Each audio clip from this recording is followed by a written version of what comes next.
ಎಂದೆಂದೂ ನಿನ್ನನ್ನು ಮರೆತು ಬದುಕಿರಲಾರೆ. ಈ ಹಾಡು ಹಾಡುವಾಗ ನಾನು ತುಂಬಾ ಭಾವುಕಳಾಗ್ತೀನಿ. ಇವತ್ತು ಅತ್ರಿ ಅವ್ರು ತೀರ್ಕೊಂಡಂತಹ ಕೊನೆಯ ದಿನಗಳು ಕಂಟ್ರೋಲ್ ಮಾಡ್ಕೊಂಡಿದ್ದೀನಿ. ನನ್ನನ್ನು ಏಕಾಂಗಿ ಆಗ್ಬಿಟ್ಟು ಹೋಗ್ಬಿಟ್ಟು ಎಲ್ಲೋ ಅಂತ ಅವನನ್ನು ಕೇಳ್ತಾ ಇರ್ತೀನಿ. ಏಕಾಂಗಿ ಜೀವ ಕರೆಯುತ್ತಲಿದೆ. ಅಮ್ಮನ ಜೊತೆ ಕಳೆದಂತ ಯಾವ ದಿನ ತುಂಬಾ ಕಾಡುತ್ತೆ?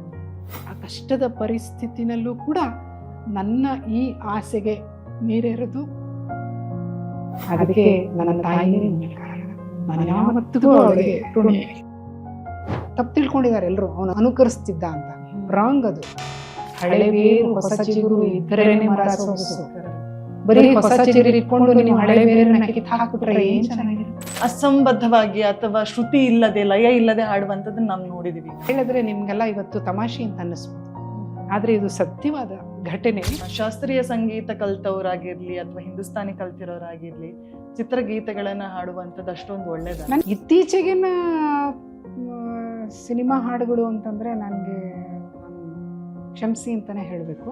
ಈ ಖುಷಿ ಹೇಗಿದೆ ಅಮ್ಮ? ಅಂದ್ರೆ ಜನಪದ ಹಾಡನ್ನ ಹಾಡುವಂಥದ್ದು. ಬೆಳ್ಳಿ ಬೆಟ್ಟದ ಮ್ಯಾಲೆ ಕಂಡೇನು ಸಿಜವನ ಲೋಕದ ಮದಿ ಜಾತಿ. ಮನುಷ್ಯರಿದ್ದೀವಿ, ಕಲಾವಿದರಿದ್ದೀವಿ. ಹಾಗಾಗಿ ಎಲ್ಲರಿಗೂ ಇಲ್ಲಿ ಯಾವಾಗಲೂ ಕೂಡ ಸುಸ್ವಾಗತ. ತೆರೆದಿದೆ ಮನೆ, ಬಾ. ಎಲ್ಲರಿಗೂ ನಮಸ್ಕಾರ. ಬುಕ್ ಬ್ರಹ್ಮ ಪ್ರೆಸೆನ್ಸ್ ಗಂಧದ ಬೀಡೋ ವಿಶೇಷ ಕಾರ್ಯಕ್ರಮಕ್ಕೆ ಮತ್ತೊಮ್ಮೆ ಸ್ವಾಗತ. ಇವತ್ತು ನಮ್ಮ ಜೊತೆಗೆ ಇರುವಂತಹ ಅತಿಥಿಯನ್ನ ಇಂಟ್ರೊಡ್ಯೂಸ್ ಮಾಡ್ಲಿಕ್ಕೆ ನಂಗೆ ಭಯ ಆಗುತ್ತೆ, ಯಾಕಂದ್ರೆ ನಿಮ್ಗೆಲ್ಲ ಪರಿಚಯ ಇರುವಂತವ್ರೆ. ಸೊ ಕನ್ನಡದ ಹೆಸರಾಂತ ಗಾಯಕಿ, ಜನಪ್ರಿಯ ಗಾಯಕಿ ಹೇಮಾ ಪ್ರಸಾದ್ ಅವರು ಇವತ್ತು ನಮ್ಮ ಜೊತೆಗಿದ್ದಾರೆ. ಸೊ ಅಮ್ಮನ ಬಗ್ಗೆ ಹೇಳ್ಬೇಕು ಅಂತಂದ್ರೆ, ಈ ಮಣ್ಣಿನ ಸೊಗಡಿನ ಜಾನಪದದಿಂದ ಹಿಡಿದು ಮನಸ್ಸಿಗೆ ಹಿತವನ್ನ ಕೊಡುವಂತಹ ಭಾವಗೀತೆಯವರೆಗೂ ತಮ್ಮ ಕಂಠ ಸಿರಿಯ ಮೂಲಕ ಒಂಥರ ಮಾಯಾ ಲೋಕವನ್ನ ಸೃಷ್ಟಿ ಮಾಡಿದಂಥವ್ರು ಅಂತಾನೆ ಹೇಳ್ಬೋದು. ಎಸ್ ಅಮ್ಮ, ನಮಸ್ಕಾರ. ನಮಸ್ಕಾರ. ನಾನು ಆಕ್ಚುಲಿ ಇವರನ್ನು ವೆಲ್ಕಮ್ ಮಾಡುವಂಗಿಲ್ಲ, ಯಾಕೆಂತಂದ್ರೆ ಅವ್ರ ಮನೆಗೆ ನಾವು ಬಂದಿದ್ದೀವಿ. So I can only say thank you, ನಮ್ಮನ್ನು ಮನೆಯೊಳಗಡೆ ಬಿಟ್ಟಿದ್ದಕ್ಕೆ ಅಮ್ಮ. ನನಗೆ ಸಂತೋಷ, ನೀವೆಲ್ಲ ಮಕ್ಕಳೆಲ್ಲ ಈ ಮನೆಗೆ ಬಂದಿದ್ದು ನಮಗ್ ಖುಷಿ ಆಗುತ್ತೆ. ಅಂದ್ರೆ ನಿಮ್ದು ಹೇಗೆ ಅಂತ, ಯಾಕಂದ್ರೆ ಈಗದ ಮನೆಗಳು ಬೆಂಗಳೂರಲ್ಲಿ ಹೇಗಿದೆ ಅಂತ ಹೇಳಿದ್ರೆ, ಹೊರಗಡೆ ಒಂದು ಗೇಟ್ ಹಾಕಿರ್ತಾರೆ, ಅದ್ರಲ್ಲಿ ಒಂದು ನೇತಾಡ್ಸಿರ್ತಾರೆ ಬಿವೇರ್ ಆಫ್ ಡಾಗ್ ಅಂತ. ಸೊ ಮನೆಯೊಳಗಡೆ ನಾಯಿ ಇದೆಯೋ ಇಲ್ವೋ ಗೊತ್ತಿಲ್ಲ, ಬಟ್ ಬೋರ್ಡ್ ಅಂತ ಹಾಕಿರ್ತಾರೆ.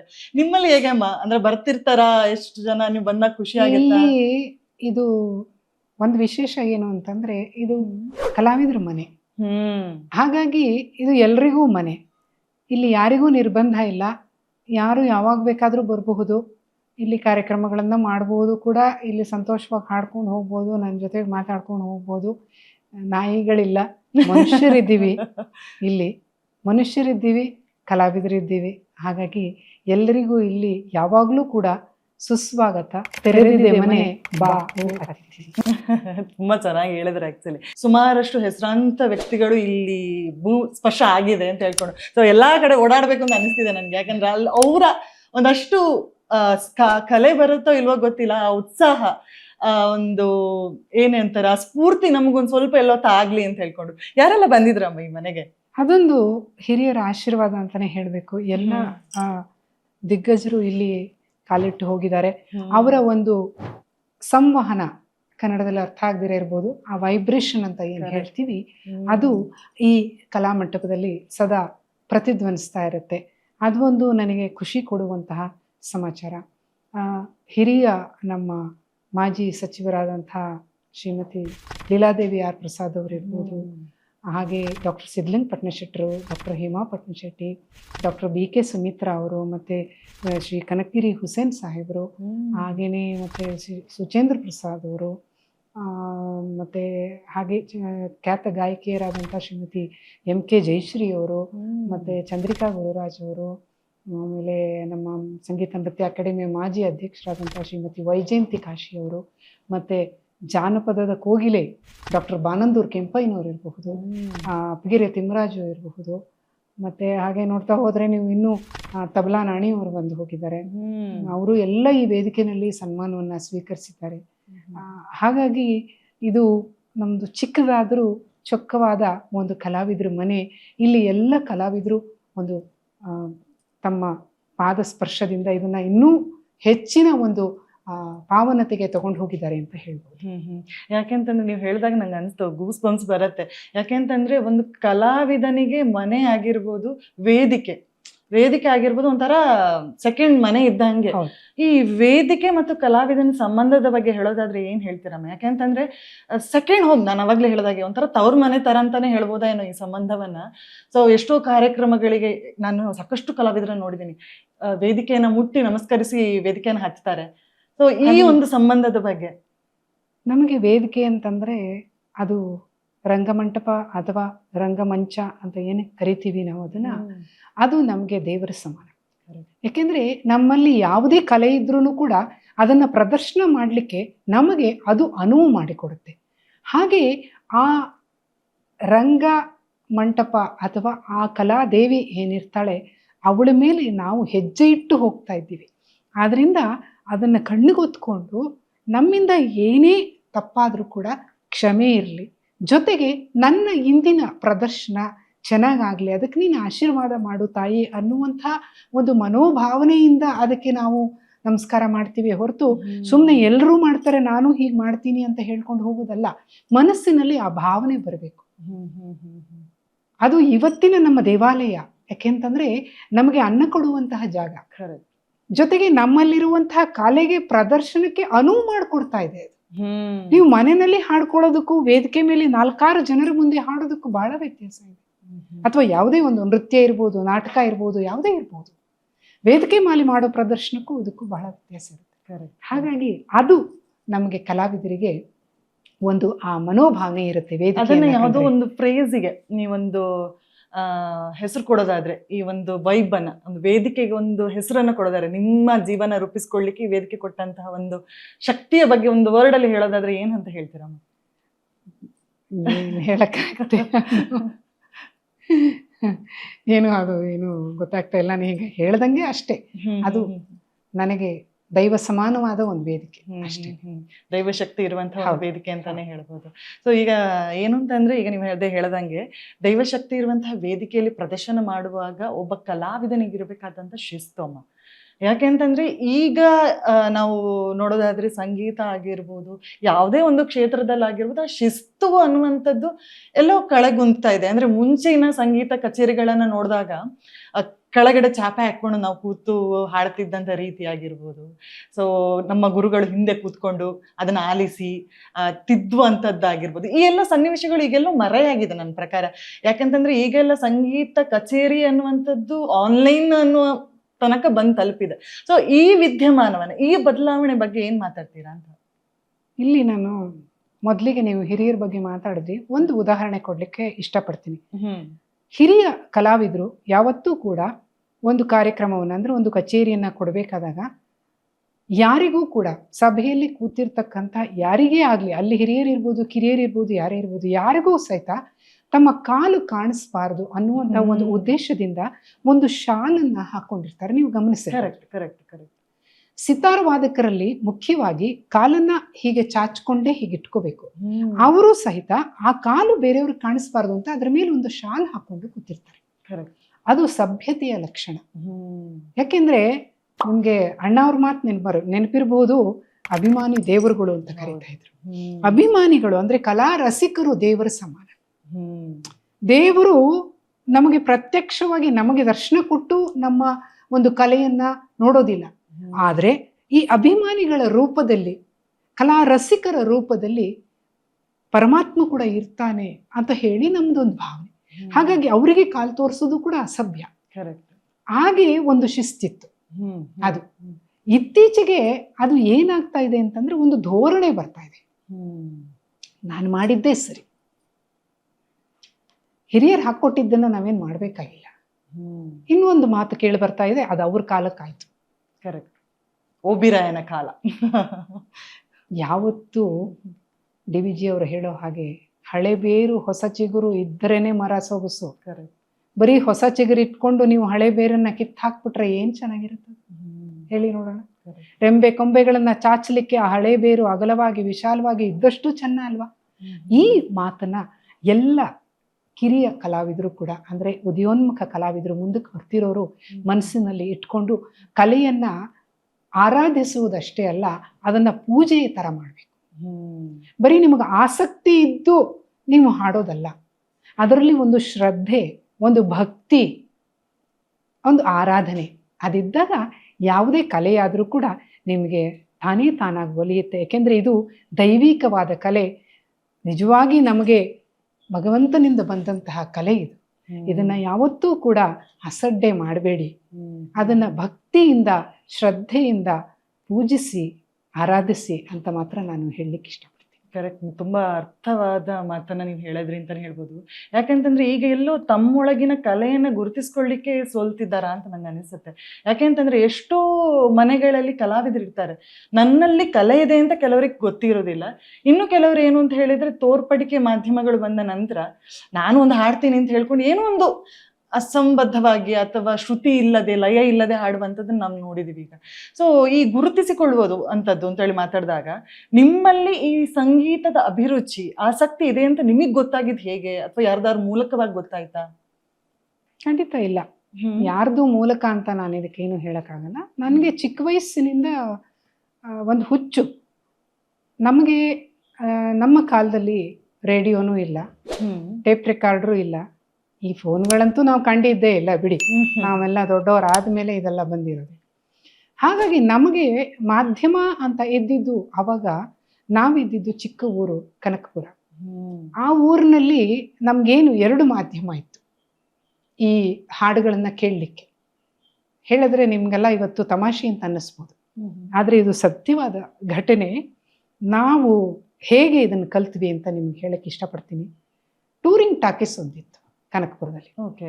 ಟೂರಿಂಗ್ ಟಾಕೀಸ್ ಅಂದ್ರೆ ಗೊತ್ತಲ್ವಾ, ಸಿನಿಮಾಗಳನ್ನ ತೋರಿಸ್ತಾರೆ. ಟೂರಿಂಗ್ ಟಾಕೀಸ್, ಟೂರಿಂಗ್ ಟಾಕೀಸ್ ಅಂದ್ರೆ ಟೆಂಟ್ ಅಂತ ಅಂದ್ರೆ ಸ್ವಲ್ಪ ದಿವಸ ಅಲ್ಲಿರೋದು, ಇನ್ನೊಂದ್ ದಿವಸ ಬೇರೆ ಕಡೆ ಹೋಗೋದು. ಇದು ಟೂರಿಂಗ್ ಟಾಕೀಸ್ ಅಂತ. ಅದಕ್ಕೆ ಅರ್ಥ ಅನ್ವರ್ಥ ಕೊಡೋದಾದ್ರೆ ಟೂರಿಂಗ್, ಇಲ್ಲಿಂದ ಅಲ್ಲಿಗೆ ಅಲ್ಲಿಂದ ಇಲ್ಲಿ ಹೋಗುವಂತದ್ದನ್ನ ಟೂರಿಂಗ್ ಟಾಕೀಸ್ ಅಂತ ಕರೀತಾರೆ. ಆ ತರದ ಒಂದು ಟೂರಿಂಗ್ ಟಾಕೀಸ್ ಇತ್ತು. ಅಲ್ಲಿ ದಿನ 6 ಗಂಟೆಗೆ ಮೊದಲನೆಯ ಶೋ ಕಾರ್ಯಕ್ರಮ, ಬೆಳಗ್ಗೆ ಸಿನಿಮಾ ಇಲ್ಲ, ಸಂಜೆ 6 ಗಂಟೆಗೆ ಸಿನಿಮಾ ಶುರುವಾಗುತ್ತೆ ಅಂತಂದ್ರೆ ಅವರು 5:15 ಈ ಹಾಡುಗಳು ಸೌಂಡ್ ಟ್ರ್ಯಾಕ್, ಆ ಸೌಂಡ್ ಟ್ರ್ಯಾಕ್ ನ ಹಾಕಕ್ ಶುರು ಮಾಡೋರು. ನಮಗೆ ಅವಾಗ ಖುಷಿ, ಓ 5:30 ಆಯ್ತು, ಎಲ್ಲ ಹಾಡುಗಳು ಹಾಕಕ್ ಶುರು ಮಾಡಿದ್ರು ಅಂತ ಹೇಳ್ಕೊಂಡು ಇವತ್ತು ಯಾವ್ದು ಹಾಡಾಕ್ತಾರೆ, ಇವತ್ತು ಯಾವ್ದು ಹಾಡಾಕ್ತಾರೆ ಅದನ್ನೆಲ್ಲ ಕೇಳಿಸ್ಕೊಳ್ಳೋದು. ಇದು ಒಂದು ನಮ್ಗೆ ಮಾಧ್ಯಮ. ಇನ್ನೊಂದು ಏನು ಅಂದ್ರೆ ಹೋಟೆಲ್ನಲ್ಲಿ ಜೋರಾಗಿ ಹಾಡು ಹಾಕ್ಬಿಟ್ಟಿರ್ತಿದ್ರು. ನಮಗ್ ಭಾರಿ ಖುಷಿ. ನಮ್ಮ ಮನೆಯಲ್ಲಿ ಏನಾದ್ರೂ ಸಾಮಾನ್ ತರ್ಲಿಕ್ಕೆ ಹೋದ್ರು ಕೂಡ ಅಲ್ಲಿ ಎದುರುಗಡೆನೆ ಒಂದು ಹೋಟೆಲ್ ಇತ್ತು. ಅಲ್ಲೂ ನಾವು ಎಲ್ಲ ಹಾಡುಗಳನ್ನು ಕೇಳಿಸ್ಕೊಂಡು ಮನೆಗೆ ಬರೋದು ಒಂಥರ ಖುಷಿ ಆಗ್ತಾ ಇತ್ತು. ಹಾಗಾಗಿ ನಾವು, ನೀವು ನಂಬಲ್ಲ, ನಮ್ಗಿನ್ನೇನು ಬೇರೆ ಇದೇ ಇಲ್ಲ, ಮನೋರಂಜನೆ ಅವಕಾಶಗಳೇ ಇಲ್ಲದೆ ಇರುವಂತಹ ಸಮಯದಲ್ಲಿ ಈ ತರ ನಾವು ಎಷ್ಟೊಂದು ಹಾಡು ಕಲ್ತ್ಕೊಂಡ್ಬಿಟ್ವಿ ಅಂತಂದ್ರೆ, ಆ ದಿನ ಇವತ್ತು ಹಾಕಿದ್ದನ್ನ ನಾಳೆ ಹಾಕ್ತಿರ್ಲಿಲ್ಲ, ಆದ್ರೆ ಇನ್ನೊಂದ್ ದಿವಸ ಹಾಕಿದಾಗ ಆ ಹಾಡಿಂದ ಆಗ್ಲೇ ಅರ್ಧ ಪಲ್ಲವಿ ಮತ್ತೆ ಒಂದ್ ಚರಣ ಎಲ್ಲ ಕಲ್ತ್ಕೊಂಡ್ಬಿಡ್ತಿದ್ವಿ. ನೆಕ್ಸ್ಟ್ ಇವತ್ತು ಹಾಕಿದಾರೆ, ಇವತ್ತು 2ನೇ ಚರಣ ಕೇಳಿಸ್ಕೊಂಡ್ಬಿಡೋಣ ಅಂತ ಹೇಳಿ 2ನೇ ಚರಣ ಕೇಳಿಸ್ಕೊಂಡ್ಬಿಡೋದು, ಹಾಕೋದು. ಮತ್ತೆ ಆಕಾಶವಾಣಿನಲ್ಲಿ ಅದೇ ಇವರು ಹೋಟೆಲ್ನವ್ರು ಹಾಕೋರು, ನಮ್ಮನ್ನೆಲ್ಲ ರೇಡಿಯೋ ಏನಿರ್ಲಿಲ್ಲ. ಈ ತರ ಕೆಲವು ಹಾಡುಗಳನ್ನ ನಾವು ಕಲ್ತ್ಕೊಂಡಿದ್ವಿ. ಕಲ್ತ್ಕೊಂಡು ನನಗೆ ಚಿಕ್ಕ ವಯಸ್ಸಿಂದ ಇದು ಒಂದು ಹುಚ್ಚಿತ್ತು, ಹಾಡು ಕಲ್ತ್ಕೊಳ್ಬೇಕು, ಹಾಡಬೇಕು ಅನ್ನೋದು. ಎಲ್ಲ ದಸರಾದಲ್ಲಿ ಎಲ್ಲರ ಮನೆಗೂ ಅವಾಗ ನಾವು ನಿಮ್ಮ ಮನೇಲಿ ಬೊಂಬೆ ಕೂರಿಸಿದ್ದೀರಾ, ನಿಮ್ಮ ಮನೇಲಿ ಬೊಂಬೆ ಕೂರಿಸಿದ್ದೀರಾ ಅಂತ ಕೇಳ್ಕೊಂಡು ಅವ್ರ ಮನೆಗೆ ಹೋಗಿ ಬೊಂಬೆ ನೋಡ್ಕೊಂಡು ಬರ್ತಿದ್ವಿ. ಅವಾಗ ಅವರು ಎಲ್ಲ ಒಂದು ಹಾಡು ಬಂದ್ರೆ ಹಾಡು ಮಗು ಅನ್ನೋರು. ಸರಿ, ನಾನು ಹಾಡ್ತೀನಿ ಅಂತ ಗೊತ್ತಾದ್ಮೇಲೆ ಅಂತೂ ಎಲ್ಲ ಮನೆಯವರು ನೀನು ಇವತ್ತು ಹಾಡಿದ್ರೇನೆ ನೀನು ತಿಂಡಿ ಕೊಡೋದು, ಚರ್ಪ್ ಕೊಡೋದು ಅಂತ, ಬೊಂಬೆ ನೋಡಿದ್ರೆ ಚರ್ಪ್ ಕೊಡ್ತಾರೆ ಅದು ಅನ್ನೋರು. ಸರಿ, ನನ್ಗೂ ಖುಷಿ, ಎಲ್ಲರೂ ಹಾಡು ಕೇಳ್ತಾರಲ್ಲ, ನಮ್ಮನ್ನ ಹಾಡೋಣ, ನಮಗ್ ಬಂದಿದ್ದು. ಇವಾಗಿನ ತರ ಅಯ್ಯೋ ನಂಗೆ ಬರಲ್ಲಪ್ಪ, ಆ ಥರದ್ದೆಲ್ಲ ನಮಗಿಲ್ವೇ ಇಲ್ಲ, ಅಯ್ಯೋ ಕೇಳ್ತಾ ಇದ್ರಲ್ಲ ನಮ್ಮನ್ನ, ಹಾಡ್ಬಿಡೋದೇ ಸರಿ ಅಷ್ಟೇ ಅನ್ಕೊಂಡು ಅವಾಗ ಶುರು ಮಾಡಿದೆ. ನಾನು ಮೊದಲಿಗೆ ಎಲ್ಲಾ ಕಡೆನೂ ಹಾಡ್ಲಿಕ್ಕೆ ಶುರು ಮಾಡಿದಂತ ಹಾಡು ಅಂತಂದ್ರೆ ಪೂರ್ಣಿಮಾ ಚಿತ್ರದ್ದು ಅವಾಗ ಬಿಡುಗಡೆ ಆಗಿತ್ತು. ನಂಗೆ ತುಂಬಾ ಇಷ್ಟವಾದ ಹಾಡು, ರಾಯರ ಮೇಲೆ. ಅದು ಶರಣು ಗುರು ರಾಜ ಶರಣು ರವಿ ತೇಜ ನಂಬಿದವರ ಬೇಡಿಕೆಗಳ ನೀಡುವಂಥ ಯೋಗಿ ರಾಜ ಶರಣು ಗುರು ರಾಜ ಶರಣು ರವಿ ತೇಜ. ಇದು ಬಹಳ ಇಷ್ಟ ಆಗ್ಬಿಟ್ಟಿತ್ತು. ಯಾರು ಕೇಳಿದ್ರು ಎಲ್ಲಾ ಕಡೆಯಲ್ಲೂ ಇದನ್ನ ಹಾಡ್ತಾ ಇದ್ದೆ. ಇದು ನನ್ನ ಮಾನಸ ಗುರುಗಳು, ನನ್ನ ಆರಾಧ್ಯ ದೈವ, ನನಗೆ ದೇವರು ಕೊಟ್ಟ ತಾಯಿಯಾದಂತ ಶ್ರೀಮತಿ ಡಾಕ್ಟರ್ ಎಸ್ ಜಾನಕಿ ಅವರು ಹಾಡಿದಂಥ ಹಾಡು ಪೂರ್ಣಿಮಾ ಚಿತ್ರಕ್ಕೆ. ಸರೋಜಾದೇವಿ ಅವರು ಅದರಲ್ಲಿ ಪಾತ್ರ ಮಾಡಿದ್ರು. ಈ ಗೀತೆ ನಂಗೆ ಬಹಳ ಇಷ್ಟ. ತುಂಬಾ ಚಿಕ್ಕ ವಯಸ್ಸಲ್ಲಿ ಕಲ್ತಿದ್ ನಾನು, ಅಂದ್ರೆ 5-6ನೇ ವಯಸ್ಸಿನಲ್ಲಿ ಕಲ್ತಂತ ಹಾಡು. ಹಾಗೆ ಎಲ್ಲಾ ಕಡೆನಲ್ಲೂ ಇದನ್ನ ಹೋಗಿ ಹಾಡ್ತಾ ಇದ್ದೆ. ಇವತ್ತಿಗೂ ನನಗೆ ಹಾಡು ಪೂರ್ತಿ ಸಂಪೂರ್ಣವಾಗಿ ನೆನಪಿದೆ. ಅದು ಒಂದು ಅದೇ ನಾನು ಆಗ ಕಲ್ತಿದ್ದಕ್ಕೆ, ಅದು ಆ ತರ ಕಲ್ತಿದ್ದಕ್ಕೆ ಮನಸ್ಸಿನಲ್ಲಿ ಒತ್ಕೊಂಡು ಈ ತರ ನಾವೆಲ್ಲ ಕಲ್ತಿದ್ದು. ಸೊ ಆಗ ಇಷ್ಟ ಇತ್ತು ಅಷ್ಟೇ. ಬಟ್ ನಾನು ಒಂದ್ ದಿವಸ ಸಂಗೀತ ಕಲಿತೀನಿ ಅಂತಾನಾಗ್ಲಿ ಇದಾಗ್ಲಿ ನನಗೆ ಯಾವುದೋ ಒಂದು ಕಲ್ಪನೆ ಇರ್ಲಿಲ್ಲ, ಆಸಕ್ತಿ ಇತ್ತು ಅಷ್ಟೇ. ಆಮೇಲೆ ನಂತರ ನಾವು ಬೆಂಗಳೂರಿಗೆ ಬಂದ ಮೇಲೆ 1971-72ರಲ್ಲಿ ನನಗೆ ತುಂಬಾ ಒಂಥರ ಆಸೆ ಬಂತು, ನಾನು ಸಂಗೀತ ಕಲಿಬೇಕು ಅಂತ. ಅಮ್ಮನ ಹತ್ರ ಗಲಾಟೆ ಮಾಡಿದೆ. ಆವಾಗ ಅಂದ್ರೆ ನಮ್ಗೆ ತುಂಬಾ ಬಡತನ ಪ್ರಜ್ಞಾ. ಏನ ಹೇಳ್ಬೇಕು ಅಂತಂದ್ರೆ, ಈಗ ಇವತ್ತಿಗೆ ಹೊತ್ತಿಗಿದ್ರೆ ರಾತ್ರಿಗೆ ಏನ್ ಮಾಡೋದು ಅನ್ನುವಂಥ ಪರಿಸ್ಥಿತಿ. ಸೊ ತಿಂಗಳಿಗೆ ಶುಲ್ಕ ಒಂದು ಫೀಸ್ ಕೊಡಬೇಕು ಅಂತಂದ್ರೆ 15 ರೂಪಾಯಿ ಕೊಡ್ಬೇಕಾಗಿತ್ತು. 15 ರೂಪಾಯಿ ತುಂಬಾ ದೊಡ್ಡ ಅಮೌಂಟ್ ಅವಾಗ ನಮಗೆ. ಎಷ್ಟೊಂದು ಸಾಮಾನು ಬರ್ತಾ ಇತ್ತು, ಎಷ್ಟು ಕೆಜಿ ಅಕ್ಕಿ ಬರ್ತಿತ್ತು, ಇದು ಬರ್ತಿತ್ತು, ಎಲ್ಲ ಬರ್ತಿತ್ತು. ಹೆಂಗೆ ಕೊಟ್ಟರು? ಅಮ್ಮ ಇಲ್ಲ ಅಂತ ತಳ್ತಾನೆ ಬಂದ್ಲು. ಆಗ್ತಿರ್ಲಿಲ್ಲ ಪಾಪ ಅವಳಿಗೂ, ಕಷ್ಟ ಇತ್ತು, ನಾವು ಅರ್ಥ ಮಾಡ್ಕೊಂಡು. ಆಮೇಲೆ ಈ ಉಪಾಸನೆ ಚಿತ್ರ ಬಿಡುಗಡೆ ಆಯ್ತು. ಉಪಾಸನೆ ಚಿತ್ರ ಬಿಡುಗಡೆ ಆದಾಗಂತೂ ನನಗೆ ತುಂಬ ಅದು ವೀಣೆ ಕಲೀಲೇಬೇಕು, ಏನಾದರೂ ಆಗಲಿ ನಾನು ವೀಣೆ ಕಲಿಬೇಕು ಅಂತ ಹೇಳ್ಬಿಟ್ಟು ತುಂಬ ಒಂಥರ ಹುಚ್ಚು ಥರ ಬಂದ್ಬಿಡ್ತು. ತುಂಬಾನೇ ಗಲಾಟೆ ಬಂದ್ಬಿಟ್ಟು ಅಮ್ಮಂಗೆ.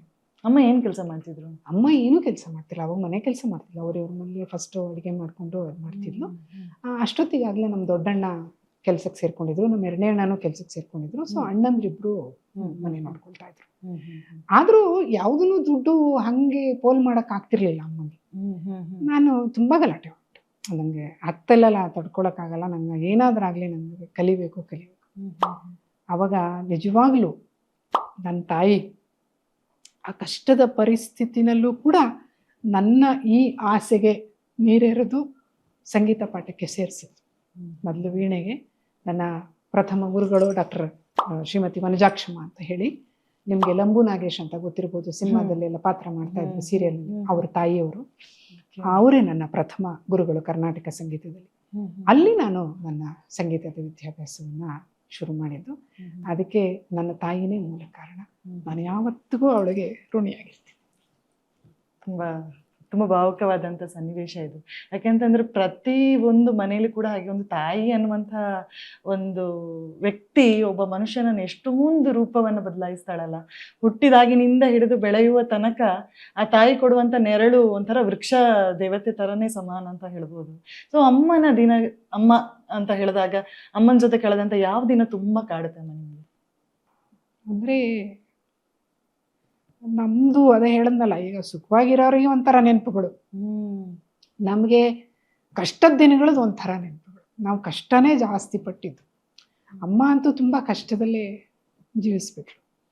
ಆದರೂ ಅವಳ ಜೊತೆ ಕಳೆದಂಥ ಕೆಲವು ಕ್ಷಣಗಳನ್ನು ನನಗೆ ಮರೀಲಿಕ್ಕಾಗಲ್ಲ. ಅಂದರೆ ಎಷ್ಟೇ ಕಷ್ಟ ಇರಲಿ, ನಮ್ಮಮ್ಮಂಗೆ ತುಂಬ ಖುಷಿ ಕೊಡ್ತಾ ಇದ್ದಂಥ ಸಮಾಚಾರ ಅಂದರೆ ಕನ್ನಡ ಹಳೆ ಸಿನಿಮಾಗಳನ್ನು ನೋಡೋದು. ಸಿನಿಮಾ ಹುಚ್ಚು ಅಮ್ಮಂಗೆ. ರಾಜ್ಕುಮಾರ್ ದೊಡ್ಡ ಅಭಿಮಾನಿ ನಮ್ಮ ತಾಯಿ. ಬಹಳ ಆಕ್ಚುಲಿ ಹಾಗೆ ನೋಡಕ್ ಹೋದ್ರೆ ಸಮಾನ ವಯಸ್ಕರು, 1 ವರ್ಷ ವ್ಯತ್ಯಾಸ ಅಷ್ಟೇ ನಮ್ಮಮ್ಮನಿಗೂ ಡಾಕ್ಟರ್ ರಾಜ್ಕುಮಾರ್ ಅವರು. ತುಂಬಾ ಹುಚ್ಚೋಳಿಗೆ. ಹಾಗಾಗಿ ಅಂಥ ಕಷ್ಟದ ಪರಿಸ್ಥಿತಿನಲ್ಲೂ ಅವಳು ನಮ್ಗೆ ಕೊಡ್ತಾ ಇದ್ದಂಥ ಒಂದು ಮುಖ್ಯವಾದ ಒಂದು ಮನೋರಂಜನೆ ಅಂತಂದ್ರೆ ಸಿನಿಮಾ ಕರ್ಕೊಂಡು ಹೋಗೋದು. ನಾನೀಗ ಅದೇ ಹೇಳಿದ್ನಲ್ಲ, ಟೂರಿಂಗ್ ಟಾಕೀಸ್ ಅಲ್ಲೆಲ್ಲ ಸ್ವಲ್ಪ ಕಡಿಮೆಗೆ ಆಗ್ತಾ ಇತ್ತು. ಅವಾಗೆಲ್ಲ ಈ ನೆಲಕ್ಕೆ ಹೋಗಿ ಕೂತ್ಕೊಳ್ತಾ ಇದ್ವಿ ನಾವು, 50 ಪೈಸಾ ಇರೋದು ಅಷ್ಟೇ. ಅಲ್ಲೂ ಇರ್ತಿತ್ತು ಫಸ್ಟ್ ಕೂತ್ಕೊಳ್ಳೋದಾದ್ರೆ ಇಷ್ಟ ಇಲ್ಲ, 50 ಪೈಸಾ. ನೀವು ಮುಂಚೆ ಹೋಗಿ ಎಲ್ ಬೇಕಾದ್ರೆ ಜಾಗ ಇಟ್ಕೊಂಡು ಕೂತ್ಕೊಳ್ಳಿ, 1 ರೂಪಾಯಿ ಕೊಟ್ರೆ ಹಿಂದ್ಗಡೆ ಬೆಂಚು ಆ ತರ. ಆಮೇಲೆ ಸ್ವಲ್ಪ ಬೆಂಚ್ಗೂ ಕರ್ಕೊಂಡು ಹೋಗೋಳು ಅಂತ ಇಟ್ಕೊಳ್ಳಿ, ಪಾಪ ಹಂಗೇನಿಲ್ಲ ಎಲ್ಲದಕ್ಕೂ. ಬಟ್ ಅದೊಂದು ನಂಗೆ ಮರೀಲಿಕ್ಕೆ ಸಾಧ್ಯನೇ ಇಲ್ಲ. ಯಾಕೆಂದ್ರೆ ಎಷ್ಟೇ ಕಷ್ಟದ ಪರಿಸ್ಥಿತಿನಲ್ಲೂ ನಮ್ಮ ತಾಯಿ ಸಿನಿಮಾಗೆ ಮಾತ್ರ ಕರ್ಕೊಂಡೋಗಿ ತೋರಿಸ್ತಾ ಇದ್ಲು ನಮ್ಮನ್ನ. ಯಾಕೆಂದ್ರೆ ಅವಳಿಗೂ ಆ ಹುಚ್ಚಿತ್ತು. ಅದರಿಂದ ಅದೆಲ್ಲ ಒಂಥರ ನಮಗೆ ಅವಳು ಕೊಟ್ಟಂತ ಖುಷಿ ಕೊಡುವಂತ ಕ್ಷಣಗಳು. ಮತ್ತೆ ತುಂಬಾ ನಮ್ ಬಡತನ ಇದ್ರೂನು ಪ್ರಜ್ಞಾ, ನಾನು ಹೇಳ್ಬೇಕು ಅಂತಂದ್ರೆ ಅವಾಗ ಮನೆಯಲ್ಲಿ ಏನಿತ್ತೋ ಅದರಲ್ಲಿ ಯಾವುದೋ ಒಂದು ವಿಶೇಷವಾದ ಒಂದು ತಿಂಡಿ, ಒಂದು ಕೋಡುಬಳೆ ಇರ್ಬೋದು, ಒಂದು ಚಕ್ಲಿ ಇರ್ಬೋದು, ಮೈಸೂರು ಪಾಕ್ ತುಂಬಾ ಚೆನ್ನಾಗಿ ಮಾಡ್ತಿದ್ಲು ನಮ್ಮ ತಾಯಿ. ತುಂಬಾ ಸ್ಪೆಷಲೈಸ್ಡ್ ಒಂಥರ. ಈಗಿನ ಕಾಲಕ್ಕೆ ಹೇಳ್ಬೇಕಾದ್ರೆ ಅವಳು ಇದ್ದಿದ್ರೆ ನಿಜವಾಗ್ಲೂ ಅವಳ ಕೈನ ಮೈಸೂರು ಪಾಕ್ ತಿನ್ಬೇಕು ಅಂತ ಬಯಸಿ ಬರೋರು ಎಷ್ಟೋ ಜನ ಇದ್ರು. ಅವಾಗ್ಲೂ ಹಾಗೆ ಇದ್ರು. ಅಷ್ಟು ಚೆನ್ನಾಗಿ ಮಾಡ್ತಿದ್ಲು. ಆದ್ರೆ ಅವಾಗೆಲ್ಲ ಏನು ಅದೆಲ್ಲ ಏನು ಬೆಳಕಿಗೆ ಬರಲಿಲ್ಲ, ಎಲ್ಲ ಮೂಲೆಯಲ್ಲಿ. ಹೌದು. ಅಷ್ಟೇ. ಒಳ್ಳೆ ಒಳ್ಳೆ ಅಡುಗೆ, ಒಳ್ಳೆ ಕೈ ಅದೆಲ್ಲ ಮಾಡ್ತಿದ್ಲು. ಇದೆಲ್ಲ ಕ್ಷಣಗಳನ್ನು ನಾನು ಮರೆಯಲಿಕ್ಕಾಗಲ್ಲ. ಮತ್ತೆ ಜಿಲೇಬಿ ಅಂತೂ ಅಷ್ಟು ಬೇಜಾರಿಲ್ದಿರ ಮಾಡ್ತಿದ್ಲು ನಮ್ಮಮ್ಮ. ಅಂದ್ರೆ ಇವತ್ತು ನಾನು ಅದೇ ನೆನಪಿಸ್ಕೊಳ್ತೀನಿ. ಅಷ್ಟು ರೇಜ್ಗೆ ಕೆಲಸ ಅವಳು ಹೆಂಗೆ ಅದಷ್ಟು ಸುಲಭವಾಗಿ ನಮಗೆ ಬೇಕಂದಾಗ ಜಿಲೇಬಿ ಮಾಡ್ಕೊಟ್ಬಿಡ್ತಿದ್ಲು ಮನೆಯಲ್ಲಿ. ನಾವೆಲ್ಲೂ ಹೊರಗಡೆ ಏನು ಜಾಸ್ತಿ ತಿನ್ನಕ್ಕೆ ಹೋಗ್ತಿರ್ಲಿಲ್ಲ, ಅವಾಗೆಲ್ಲ ಮನೆಯಲ್ಲೇ ಮಾಡ್ತಾ ಇದ್ಲು. ಜಿಲೇಬಿ ಇರ್ಬೋದು, ಮೈಸೂರು ಪಾಕ್ ಇರ್ಬೋದು, ಬೋಂಡಾ, ಬಜ್ಜಿ, ಕೋಡ್ಬಳೆ, ಚಕ್ಲಿ, ಪಾಯಸಗಳು ಮನೆಯಲ್ಲಿ. ನಾವು ಬಡತನ ಅಂತ ಹೇಳ್ತೀವಿ ಅಷ್ಟೇ. ಇವತ್ತು ತಿನ್ನೋದಕ್ಕೆ ಬಡತನ ಬಂದಿದ್ದೀನೋ ಅನ್ಸುತ್ತೆ, ಯಾಕೆಂದ್ರೆ ಎಲ್ಲದನ್ನು ಹೊರಗಡೆಯಿಂದ ತಂದು ಹೊರಗಡೆ ಹೋಗಿ ತಿನ್ನೋದು. ಮನೆಯಲ್ಲಿ ಮಾಡ್ಕೊಡ್ತಿದ್ಲು. ಇದೆಲ್ಲ ನನ್ನ ತಾಯಿಯ ಒಂದು ವಿಶೇಷವಾದ ಗುಣಗಳು, ನಾನು ಯಾವತ್ತೂ ಮರೀಲಿಕ್ಕಾಗಲ್ಲ. ಮತ್ತೆ ಸಂಜೆ ಕೂತ್ಕೊಂಡು ದೇವರ ದೀಪ ಹಾಕಿದ ತಕ್ಷಣ ಭಜನೆ ಮಾಡಬೇಕು. ಎಲ್ಲ ಈಗ ಮಂಗಳವಾರ ಗಣೇಶಂದಾದರೆ ಬುಧವಾರ ಇನ್ನೊಂದು ದೇವರಿಗೆ, ಗುರುವಾರ ಇನ್ನೊಂದು ದೇವರಿಗೆ, ಶುಕ್ರವಾರ ಆ ಥರ ಎಲ್ಲ ಒಂದು ಭಜನೆ ಪುಸ್ತಕವನ್ನು ಮಾಡಿಟ್ಟಿದ್ವಿ. ಇವತ್ತಿಗೂ ನನ್ನ ಹತ್ರ ಇಲ್ಲೇ ಇದೆ ಅದು ಭಜನೆ ಪುಸ್ತಕ. ದಿನ ಕೂತ್ಕೊಂಡು ಎಲ್ಲರೂ ಮನೆ ಮಂದಿ ಎಲ್ಲ ಕೂತ್ಕೊಂಡು ಭಜನೆ ಮಾಡ್ತಾ ಇದ್ವಿ. ಇವೆಲ್ಲ ಒಂದಷ್ಟು ತಾಯಿ ಒಡನಾಟ ಮರಿಲಿಕ್ಕಾಗಲ್ಲ. ಖುಷಿ ಆಗುತ್ತೆ, ಯಾಕೆಂದ್ರೆ ಆ ಕಲ್ಪನೆ ಕಣ್ ಮುಂದೆ ಬರುತ್ತೆ ಹೇಗಿದ್ದಿರಬಹುದು ಅಂತ. ಯಾಕಂದ್ರೆ ನಮ್ಮ ಅಪ್ಪ ಅಮ್ಮ ಅವ್ರು ಹೇಳಿದಂತ ಕತೆ ಇದೇ ತರ ಇರ್ತಿತ್ತು. ಯಾಕಂದ್ರೆ ಸಣ್ಣ ಸಣ್ಣ ಅಮೌಂಟ್ ಅಲ್ಲಿ ನಾವು ಪಡ್ತಿದ್ದಂತ ಖುಷಿಯೇ ಬೇರೆ. ಈಗ ನಿಮಗೆ ಇಷ್ಟಿದ್ರೂ ಖುಷಿ ಇಲ್ಲ. ಸೊ ಈ ಮಾತುಗಳೆಲ್ಲ ಕೇಳ್ತಾ ಇರ್ತೇವೆ. ಸೊ ನಿಮ್ಮ ಈ ಸಹೋದರರು ಈ ಸಿಬ್ಲಿಂಗ್ಸ್ ಲವ್ ಅನ್ನೋವಂಥದ್ದು ಇದೆಯಲ್ಲ, ಅದು ಹೇಗಿತ್ತು ಅಂತ? ಯಾಕಂತಂದ್ರೆ ಮುಂಚೆ ಎಲ್ಲ ಇತ್ತಂತ ನಾನು ಕೇಳಿದ್ದೆ. ಅಂದ್ರೆ ಅಮ್ಮ ಕೂಡಿಟ್ಟ ಅನ್ನದಲ್ಲಿ ಮಗಂಗೆ ಇಷ್ಟು, ಮಗಳಿಗೆ ಇಷ್ಟು, ನಮ್ಮ ಮನೇಲಿ ಎಷ್ಟು ಜನ ಇರ್ತೇವೆ ಅಷ್ಟು ಜನಕ್ಕೆ ಇಷ್ಟಿಷ್ಟೊಂದು ಪಾಲ್ಕಟ್ಟೆ ಹಾಕುವಂಥದ್ದು, ಅಥವಾ ನಾವೇ ಒಳಗೊಳಗೆ ಜಗಳ ಆಡುವಂಥದ್ದು. ಸ್ವೀಟ್ ಒಂದು ಅರ್ಧ ತುಂಡು ಜಾಸ್ತಿ ತಮ್ಮಂಗೆ ಬರುವಂಗಿಲ್ಲ, ಅಣ್ಣಂಗೆ ಬರುವಂಗಿಲ್ಲ. ಸೊ ಈ ಥರದ ಏನಾದ್ರು ಫನ್ನಿ ಇನ್ಸಿಡೆಂಟ್ ಆಗಿರೋದಿದೆ? ಇದೆ, ಖಂಡಿತ ಇದೆ. ನಮ್ಮನೇಲಿ ಏನಂತಂದ್ರೆ ಅದು ಯಾವ ಮಾನದಂಡದಲ್ಲಿ ಮಾಡಿದ್ರು ನನಗೆ ಗೊತ್ತಿಲ್ಲ. ಆದ್ರೂ ವಯೋಧರ್ಮಕ್ಕೆ ಅನುಗುಣವಾಗಿ ಅಂದ್ರೆ ಅಣ್ಣಂದ್ರಿಂದ ಹಿಡಿದು ನಮ್ಮನೇಲಿ ವಿಶೇಷ ಏನಂದ್ರೆ, ನೀವೀಗ ಸ್ವೀಟ್ ಬಗ್ಗೆ ಹೇಳಿದ್ರಿ, ಸ್ವೀಟ್ ಬಗ್ಗೆ ಬಿಟ್ಬಿಡಿ. ನಮ್ಮನೇಲಿ ಅವಾಗ ಏನಂದ್ರೆ ದಿನ ಚಪಾತಿ ಮಾಡ್ತಾ ಇದ್ರು. ಈಗ ಬಡತನಕ್ಕೆ ಹಸು ಜಾಸ್ತಿ, ಅದು ನಿಮಗೆ ಗೊತ್ತಿದೆಯಲ್ವೋ ನಮ್ಗೆ ಗೊತ್ತಿಲ್ಲ. ಬಡತನಕ್ಕೆ ಹಸು ಜಾಸ್ತಿ, ಎಲ್ಲ ಮುಂದಿಟ್ಟಾಗ ತಿನ್ನೋದಿಲ್ಲ. ಈ ಮಕ್ಳಿಗೆ ಇವತ್ತಿಂದ ತಿನ್ನು ತಿನ್ನು ತಿನ್ನು ತಿನ್ನು ಅನ್ಬೇಕು, ಆದ್ರೂ ತಿನ್ನಲ್ಲ, ಹಿಂಗಾಡತ್ತೆ. ನಮ್ಗೆ ಹಂಗಲ್ಲ. ನಮ್ಮನೆಯಲ್ಲಿ ಒಬ್ರಿಗೆ 5 ಚಪಾತಿ ಆದ್ರೆ ಇನ್ನೊಬ್ರಿಗೆ 4, 3, 2 ಈ ತರ ಮಾಡ್ಬಿಟ್ಟಿದ್ರು. Age wise chapati. ನಮ್ಗೆ ಹಂಗಲ್ಲ, ನಮ್ಗೆ ಹಸಿವು ಜಾಸ್ತಿ ಅಲ್ವಾ, ನಮ್ಗೆ ಇನ್ನೊಂದು ಚಪಾತಿ ಜಾಸ್ತಿ ಕೊಡಬಾರ್ದ ಅನ್ನೋ ತರ ನಮ್ಗೆ.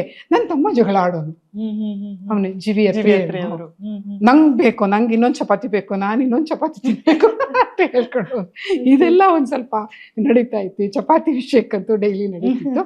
ತಿಂಡಿದು ಅಮ್ಮ ಮಾಡಿಟ್ಟಿರ್ತಿದ್ಲು, ದಿನ ತಿಂತಾ ಇದ್ವಿ, ಅದ್ರಲ್ಲೇನು ಅಷ್ಟು ಇದಿಲ್ಲ. ಅಂದ್ರೆ ಯಾರು ಬೇಕಾದ್ರೂ ತಿನ್ಬೋದಾಗಿತ್ತು, ಆ ತರ ಇರೋದು. ಈ ಚಪಾತಿ ವಿಷಯಕ್ಕೆ ಮಾತ್ರ ಜಗಳ ನಿಜವಾಗ್ಲೂ ನೀವು ಹೇಳ್ದಂಗೆ ನಡೀತಾ ಇತ್ತು ಅವಾಗ. ಅದು ನನ್ಗೆ ಇವತ್ತಿಗೂ ಕಣ್ಮುಂದೆ ಬಂದಂಗೆ ಆಗುತ್ತೆ. ಇವತ್ತು ಅದೇ ಅನ್ಕೊಳ್ತೀನಿ, ಇವತ್ತು ಎಷ್ಟೊಂದು ಇರುತ್ತೆ ತಿನ್ನಕ್ಕಾಗಲ್ಲ ನಮ್ಗೆ, ಅವತ್ತು ತಿನ್ನಕ್ಕೆ ಇರ್ಲಿಲ್ಲ, ಇನ್ ಸ್ವಲ್ಪ ಬೇಕು ಅನ್ಸೋದು. ಕರೆಕ್ಟ್. ಈ ಸಿಬ್ಲಿಂಗ್ಸ್ ಫೈಟಿಂಗ್ ಅಂತ ಇರ್ಲಿಲ್ವಾ? ಯಾಕಂದ್ರೆ ಬೆಸ್ಟ್ ಶತ್ರುಗಳು ಅವರೇ ಆಗಿರ್ತಾರೆ ಬಾಲ್ಯದಲ್ಲಿ. ಚೆನ್ನಾಗಿ ಜುಟ್ಟು ಕಿತ್ತಾಟ ಎಲ್ಲ ಇತ್ತು ನಮ್ದು. ಆದ್ರೆ ಆಮೇಲೆ ಎಲ್ಲ ಒಟ್ಟಿಗೆ ಇದ್ ಮಾಡ್ಕೊಂಡಿರ್ತಾ ಇದ್ವಿ. ಸಿಕ್ಕಾಪಟ್ಟೆ ಫೈಟಿಂಗ್. ಏನಾದ್ರು ಫನ್ನಿ ಇನ್ಸಿಡೆಂಟ್ ನೆನಪಾಗುತ್ತಾ? ಫನ್ನಿ ಇನ್ಸಿಡೆಂಟ್ ಅಂತಂದ್ರೆ ಏನು ಆ ಥರದ್ದಿಲ್ಲ, ಎಲ್ಲಾ ವಿಷಯಕ್ಕೂ ಜಗಳ ಆಡ್ಕೊಳ್ತಿದ್ವಿ ಬಿಡಿ. ನಮ್ಮನೇಲಿ ಇನ್ನೊಂದು ಕತೆ ಹುಚ್ಚು ಜಾಸ್ತಿ, ಕತೆ ಕಾದಂಬರಿ ಹುಚ್ಚು ಜಾಸ್ತಿ. ಅದು ಅವಾಗೆಲ್ಲ ಈ ಸುಧಾ ಗುರುವಾರ ಬರೋದು ಮನೆಗೆ. ಹಾಗೆ ಬಂದಾಗ ಫಸ್ಟ್ ಯಾರು ಓದ್ಬೇಕು ಅಂತ, ಯಾಕೆಂದ್ರೆ ಅದ್ರಲ್ಲಿ ಧಾರಾವಾಹಿ ಇರುತ್ತಲ್ಲ, ಅದಕ್ಕೋಸ್ಕರ ಅಲ್ಲಿ ಬಾಗ್ಲಲ್ಲೂ ನಿಂತ್ಕೊಂಡ್ಬಿಟ್ರದು. ಅದಕ್ಕೆ ಕಿತ್ತಾಟ ಮಾಡ್ತಿದ್ವಿ, ಸಿಕ್ಕಾಪಟ್ಟೆ ಫೈಟಿಂಗ್ ಎಲ್ಲ ಆಗ್ಬಿಡೋದು. ನಾನು ಅಂತ ಅದನ್ನ ಕಿತ್ಕೊಂಡು ಇದು ಮಾಡಿ ಆ ಥರ ಎಲ್ಲ. ಇದೊಂದಷ್ಟೆಲ್ಲ ಇರೋದು ಅಷ್ಟೇ. Golden memory. ಈ ಫೈಟಿಂಗ್ ನಮ್ಮಮ್ಮನೂ ಏನು ಹೊರತಲ್ಲ. ಹೌದಾ? ನಮ್ಮಮ್ಮನೂ ಕಿತ್ಕೊಂಡ್ಬಿಡೋಳು, ನಾನ್ ಮೊದ್ಲು ಓದ್ಬೇಕು ಆಮೇಲೆ ನೀವೆಲ್ಲ. ಅವಳಿಗೂ ಕತೆ ಹುಚ್ಚು ಜಾಸ್ತಿ ಅಂದ್ರೆ ಅಷ್ಟು ಜಾಸ್ತಿ. ನಮ್ಮಮ್ಮಂಗ್ ಕತೆ ಕಾದಂಬರಿ ಹುಚ್ಚು, ಅದರಿಂದಾನೆ ನಮಗ್ ಬಂದಿರೋದು ಜೀನ್ಸ್ ಅಲ್ಲಿ ಅಷ್ಟು ಒಂದು. ನಾವು ನೀವು ನಂಬಲ್ಲ, ನಾವೆಲ್ಲ ತ್ರಿವೇಣಿ ಅವರ ಮತ್ತೆ ಇವರು ಶಿವರಾಮ್ ಕಾರಂತರ ಕಾದಂಬರಿಗಳನ್ನ ಓದಕ್ಕೆ ಶುರು ಮಾಡಿದ್ದು ನಾವು ಪ್ರೈಮರಿ ಸ್ಕೂಲ್, ಮಿಡ್ಲ್ ಸ್ಕೂಲ್ನಲ್ಲಿ. ಆಗ್ಲಿಂದ ಓದ್ಕೊಂಡ್ ಬಂದ್ಬಿಟ್ಟಿದೀವಿ. ಯಾಕೆ ನಮ್ಮಮ್ಮ ದಿನ ತರ್ತೀವಿ, ನಮ್ಮಮ್ಮಗೆ ದಿನಕ್ಕೆ 2 ಕಾದಂಬರಿ ಬೇಕು. ಅವಳು ಓದ್ಬಿಟ್ಟಿದ ತಕ್ಷಣ ನಾವೆಲ್ಲ ತಗೊಂಡು ಹೋಗ್ತದೆ. ಈಗದ ಚೇಂಜಸ್ ಬಗ್ಗೆ ಆಗಿರೋ ನಿಮ್ಮಲ್ಲಿ ನಂಗೆ ಕೇಳಲೇಬೇಕು. ಈಗ ಅದೇ ನಾನು ಸುಮಾರು ಕೇಳಿದೆ, ನಮ್ಮ ಅತ್ತೆಯವರು ಎಲ್ಲ ಹೇಳೋದು ನಾನು ಕೇಳಿದ್ದೇನೆ. ನನಗೆ ಎಂಟರ್ಟೈನ್ಮೆಂಟ್ ಅಂದ್ರೆ ಕತೆ ಬುಕ್ ಓದೋದು, ಮಗು ಹಾಲು ಕುಡಿತಿದ್ಯಾ ಕತೆ ಬುಕ್ ಓದು, ಅಡಿಗೆ ಆಯ್ತಾ ಬೇಯ್ತಾ ಉಂಟಾ ಕತೆ ಬುಕ್ ಓದು, ಈ ತರನೇ ಹೇಳ್ತಿರೋದು ನಾನು ಜಾಸ್ತಿ ಕೇಳಿರೋದು. ಈಗ ಎಲ್ಲ ಜನರೇಷನ್ ಚೇಂಜ್ ಆಗಿದೆ, ಅವರು ಕೂಡ ಬದಲಾಗಿದ್ದಾರೆ ಅಂತಾನೆ ಹೇಳ್ಬೋದು. ಯಾಕಂದ್ರೆ ಧಾರಾವಾಹಿಗಳು ಬರುತ್ತೆ ಟಿವಿಯಲ್ಲಿ, ಎಂಟರ್ಟೈನ್ಮೆಂಟ್ಗೆ ಬುಕ್ ಓದೋದೆಲ್ಲೋ ಹಿಂದೆ ಆಗಿದೆ. ಈ ಒಂದು ಬದಲಾವಣೆ ಗಮನಿಸಿದ್ದು, ನಾನು ಮೆಟ್ರೋದಲ್ಲಿ ಸಾಮಾನ್ಯ ಓಡಾಡ್ತೀನಿ ಮಗಳನ್ನ ಕರ್ಕೊಂಡು ಬರ್ಲಿಕ್ಕೆ ವೈಟ್ಫೀಲ್ಡ್ಗೆ ಅದಕ್ಕೆ ಅಂತ ಹೇಳಿ. ನಾನು ಇತ್ತೀಚೆಗೆ ಗಮನಿಸಿದೆ, ಹಾಗೆ ಅನ್ಕೋತೀವಿ ನಾವು, ಬಟ್ ಕೆಲವು ಯಂಗ್ಸ್ಟರ್ಸು ಇವತ್ತಿಗೂ ಕಾದಂಬರಿ ಓದ್ತಾರೆ, ಅದರಲ್ಲೂ ಕನ್ನಡ ಕಾದಂಬರಿ. ನಾನೊಂದು ಹುಡುಗಿಗೆ ಅದು ಹೇಳೇ ಬಿಟ್ಟೆ, ಐ ಅಪ್ರಿಷಿಯೇಟ್ ಯುವರ್ ಇದು ಅಂತ ಹೇಳಿದೆ. ನನಗೆ ತುಂಬ ಸಂತೋಷ ಆಯ್ತಮ್ಮ, ನೀನು ಕನ್ನಡ ಕಾದಂಬರಿ ಓದ್ತಾ ಇದೀಯಾ ಅಂತಂದ್ರೆ ನಿನ್ನ ಒಂದು ಹವ್ಯಾಸಕ್ಕೆ ನಾನು ನಿಜವಾಗ್ಲೂ ಹ್ಯಾಟ್ಸ್ ಆಫ್ ಅಂತೀನಿ, ತುಂಬ ಖುಷಿ ಆಯ್ತು ಅಂದೆ. ಅವಳು ನಕ್ಬಿಟ್ಲು, ಅವಳಿಗೆ ಅದಕ್ಕೆ ಇಟ್ಕೊಂಡು ಆ ಥರ ಇದೆ, ಕೆಲವರಲ್ಲಿ ಇದೆ. ಕಾದಂಬರಿಗಳು ಹೇಗೆ ಅಂತಂದ್ರೆ ಪ್ರಜ್ಞಾ, ಕಾದಂಬರಿ ನಮ್ಮ ಒಂದು ಇಮ್ಯಾಜಿನೇಷನ್ಗೆ ಬಿಟ್ಟಿದ್ದು, ನನ್ನ ಕಲ್ಪನೆಯ ನಾಯಕ, ನನ್ನ ಕಲ್ಪನೆಯ ನಾಯಕಿ. ಅಲ್ಲಿ ಆ ನಾಯಕಿ ನಾವೇ ಆಗಿರ್ತೀವಿ ಕೆಲವು ಸಲ. ಅಂದ್ರೆ ಆ ನಾಯಕಿಯ ಪಾತ್ರದಲ್ಲಿ ನಾವು ಒಳಹೊಕ್ಬಿಡ್ತೀವಿ, ಅಥವಾ ನಾಯಕಿ ನಮ್ಮದಲ್ಲಿ ಒಳಹೊಕ್ಬಿಡ್ತಾಳೆ. ಹಾಗಾಗಿ ಅದನ್ನ ಅಷ್ಟು ಚೆನ್ನಾಗಿ ಎಂಜಾಯ್ ಮಾಡ್ತೀವಿ. ದೃಶ್ಯ ಮಾಧ್ಯಮ ಹಾಗಲ್ಲ, ಅಲ್ಲಿ ಬೇರೆಯವರು ನೀವು ಅದನ್ನ ತೋರಿಸ್ಬಿಡ್ತಾರೆ, ಕಲ್ಪನೆಗೆ ಆಗೋಯ್ತು ಅಲ್ಲಿ. ಇದು ಹಾಗಲ್ಲ, ಇದು ಕಲ್ಪನಾ ಪ್ರಪಂಚನೇ ಬೇರೆ ತರ. ನಾನು ಇವತ್ತಿಗೂ ಅದಕ್ಕೆ ಕಾದಂಬರಿ ತುಂಬಾ ಇಷ್ಟಪಡ್ತೀನಿ, ಯಾಕೆಂದ್ರೆ ಅಲ್ಲಿ ನನ್ನ ಕಲ್ಪನೆ ಹೋಗುತ್ತೆ. ಯಾರ ಕಾದಂಬರಿ ಇಷ್ಟ ಆಗುತ್ತಮ್ಮ ನಿಮ್ಗೆ? ನಾನು ಎಲ್ಲರದ್ದು ಹೆಚ್ಚಾಗಿ ಓದ್ತೀನಿ. ತ್ರಿವೇಣಿ ಅವ್ರದ್ದು, MK ಇಂದಿರಾ ಅವ್ರದ್ದು ಬಹಳ ಇಷ್ಟಪಡ್ತೀನಿ. KV ಅಯ್ಯರ್ ಅವರ ರೂಪದರ್ಶಿ ಬಹಳ ಇಷ್ಟವಾದಂಥ ಕಾದಂಬರಿ ನನಗೆ. ಅವ್ರದ್ದು ಶಾಂತಲಾನು ಚೆನ್ನಾಗಿದೆ, ಬಟ್ ರೂಪದರ್ಶಿನ ಓದ್ಬಿಟ್ರೆ ಒಂದ್ಸಲ ಲೈಫಿಂದ ಆಚೆಗೆ ಹೋಗೋದೇ ಇಲ್ಲ, ಅದು ಅಷ್ಟು ತಲೆನಲ್ಲಿ ಕೂತ್ಕೊಂಡ್ಬಿಡುತ್ತೆ. ಆ ಥರ ಕೆಲವು ಕಾದಂಬರಿಗಳು ತಲೆನಲ್ಲಿ ಉಳಿದು ಬಿಡ್ತವೆ. ಈಗ ನನಗೆ ಗೊತ್ತಾಗ್ತಾ ಇದೆ, ಯಾಕೆಂತಂದ್ರೆ ಈ ಸುಗಮ ಸಂಗೀತ ಅನ್ನುವಂಥದ್ದನ್ನೇ ನಾವೇನಂತಂದ್ರೆ ಕಾವ್ಯದ ಒಂದು ರೂಪ, ಕಾವ್ಯಕ್ಕೆ ಸಂಗೀತವನ್ನ ಕೊಡುವಂಥದ್ದನ್ನ ಸುಗಮ ಸಂಗೀತ ಅಂತ ಹೇಳ್ತಾರೆ. ಸೊ ಎಲ್ಲೋ ಈ ಸಾಹಿತ್ಯದ ಒಲವು, ನೀವು ಇದ್ದಂತ ಬೆಳೆದಂತ ಪ್ರಪಂಚ, ಆ ಪರಿಸರ ನಿಮ್ಮನ್ನ ಈ ಕಡೆಗೂ ಸೆಳೀತಾ? ಯಾಕಂದ್ರೆ ಶಾಸ್ತ್ರೀಯ ಕಲ್ತಿದ್ದೀರಾ, ಹಿಂದೂಸ್ತಾನಿ ಕಲ್ತಿದ್ದೀರಾ, ಈ ಜಾನಪದದ ಸೊಗಡಾಗಿರ್ಬೋದು, ಈ ಸುಗಮ ಸಂಗೀತದ ಒಲವಾಗಿರ್ಬೋದು, ಈ ಆಸಕ್ತಿ ಬಗ್ಗೆ ಮಾತನಾಡಿದ್ರಿ. ಶಾಸ್ತ್ರೀಯ ಸಂಗೀತವನ್ನ ಕಲ್ತ್ರೂ ಸಹ ಒಲವು ಯಾವಾಗ್ಲೂ ಈ ಸುಗಮ ಸಂಗೀತದ ಕಡೆಗೆ ಇತ್ತು ನಮ್ಗೆ, ನನಗಾಗ್ಲಿ ನನ್ನ ತಮ್ಮನಿಗಾಗ್ಲಿ. ಅವನು ಹಿಂದೂಸ್ತಾನಿ ಶಾಸ್ತ್ರೀಯ ಸಂಗೀತದ ಕಚೇರಿಯನ್ನ ಕೊಡಬಲ್ಲಂಥ ವಿದ್ವಾನ್ ಆಗಿದ್ದ. ಆಯ್ತಾ, ವಿದ್ವತ್ತು MA ಎಲ್ಲವನ್ನ ಮಾಡ್ಕೊಂಡಿದ್ದ ಹಿಂದೂಸ್ತಾನಿ ಸಂಗೀತ. ಆದ್ರೂ ಅವನ ಮುಖ್ಯ ಒಂದು ಪ್ರದರ್ಶನ ವಿಭಾಗ ಏನಾಗಿತ್ತು ಅಂತಂದ್ರೆ ಸುಗಮ ಸಂಗೀತ ಆಗಿತ್ತು. ಹಾಗಾಗಿ ನನಗೂ ಕೂಡ ಅದರಲ್ಲೇ ಒಲವು, ನನಗೆ ಮುಂಚಿನಿಂದಲೂ ಅದರ ಒಲವಿತ್ತು. ಚಿಕ್ಕವಳಿದ್ದಾಗಿಂದ ಭಾವಗೀತೆಗಳ ಸಂಗ್ರಹ ಮಾಡಿ ಬರೆದು ಇಟ್ಕೊಳ್ಳೋದು, ಎಲ್ಲ ಕವಿಗಳ ಗೀತೆಗಳನ್ನ, ಅದೆಲ್ಲ ಬಹಳ ಒಂದು ಹುಚ್ಚಿತ್ತು. ಯಾಕೆಂದ್ರೆ ಭಾವಗೀತೆಗಳು ಹೇಗೆ ಅಂತಂದ್ರೆ ನನ್ನ ಮನಸ್ಸಿನ ಭಾವನೆಗೆ ತಕ್ಕ ಒಂದು ಸಾಹಿತ್ಯ ಅದರಲ್ಲಿರುತ್ತೆ. ನನಗೆ ನೋವಾಗಬಹುದು, ಮುಂದೆ ಆ ಥರದ ಹಾಡು ಹೇಳ್ಕೊಡೋದು, ನನಗೆ ಸಂತೋಷ ಆಗ್ಬೋದು, ಆ ಥರದೊಂದು ಹಾಡು ಹೇಳ್ಕೊಳ್ಬೋದು. ಹೀಗೆ ಎಲ್ಲ ಭಾವನೆಗಳನ್ನ ಅದರಲ್ಲಿ ನಾನು ಮೇಳೈಸ್ಬೋದು.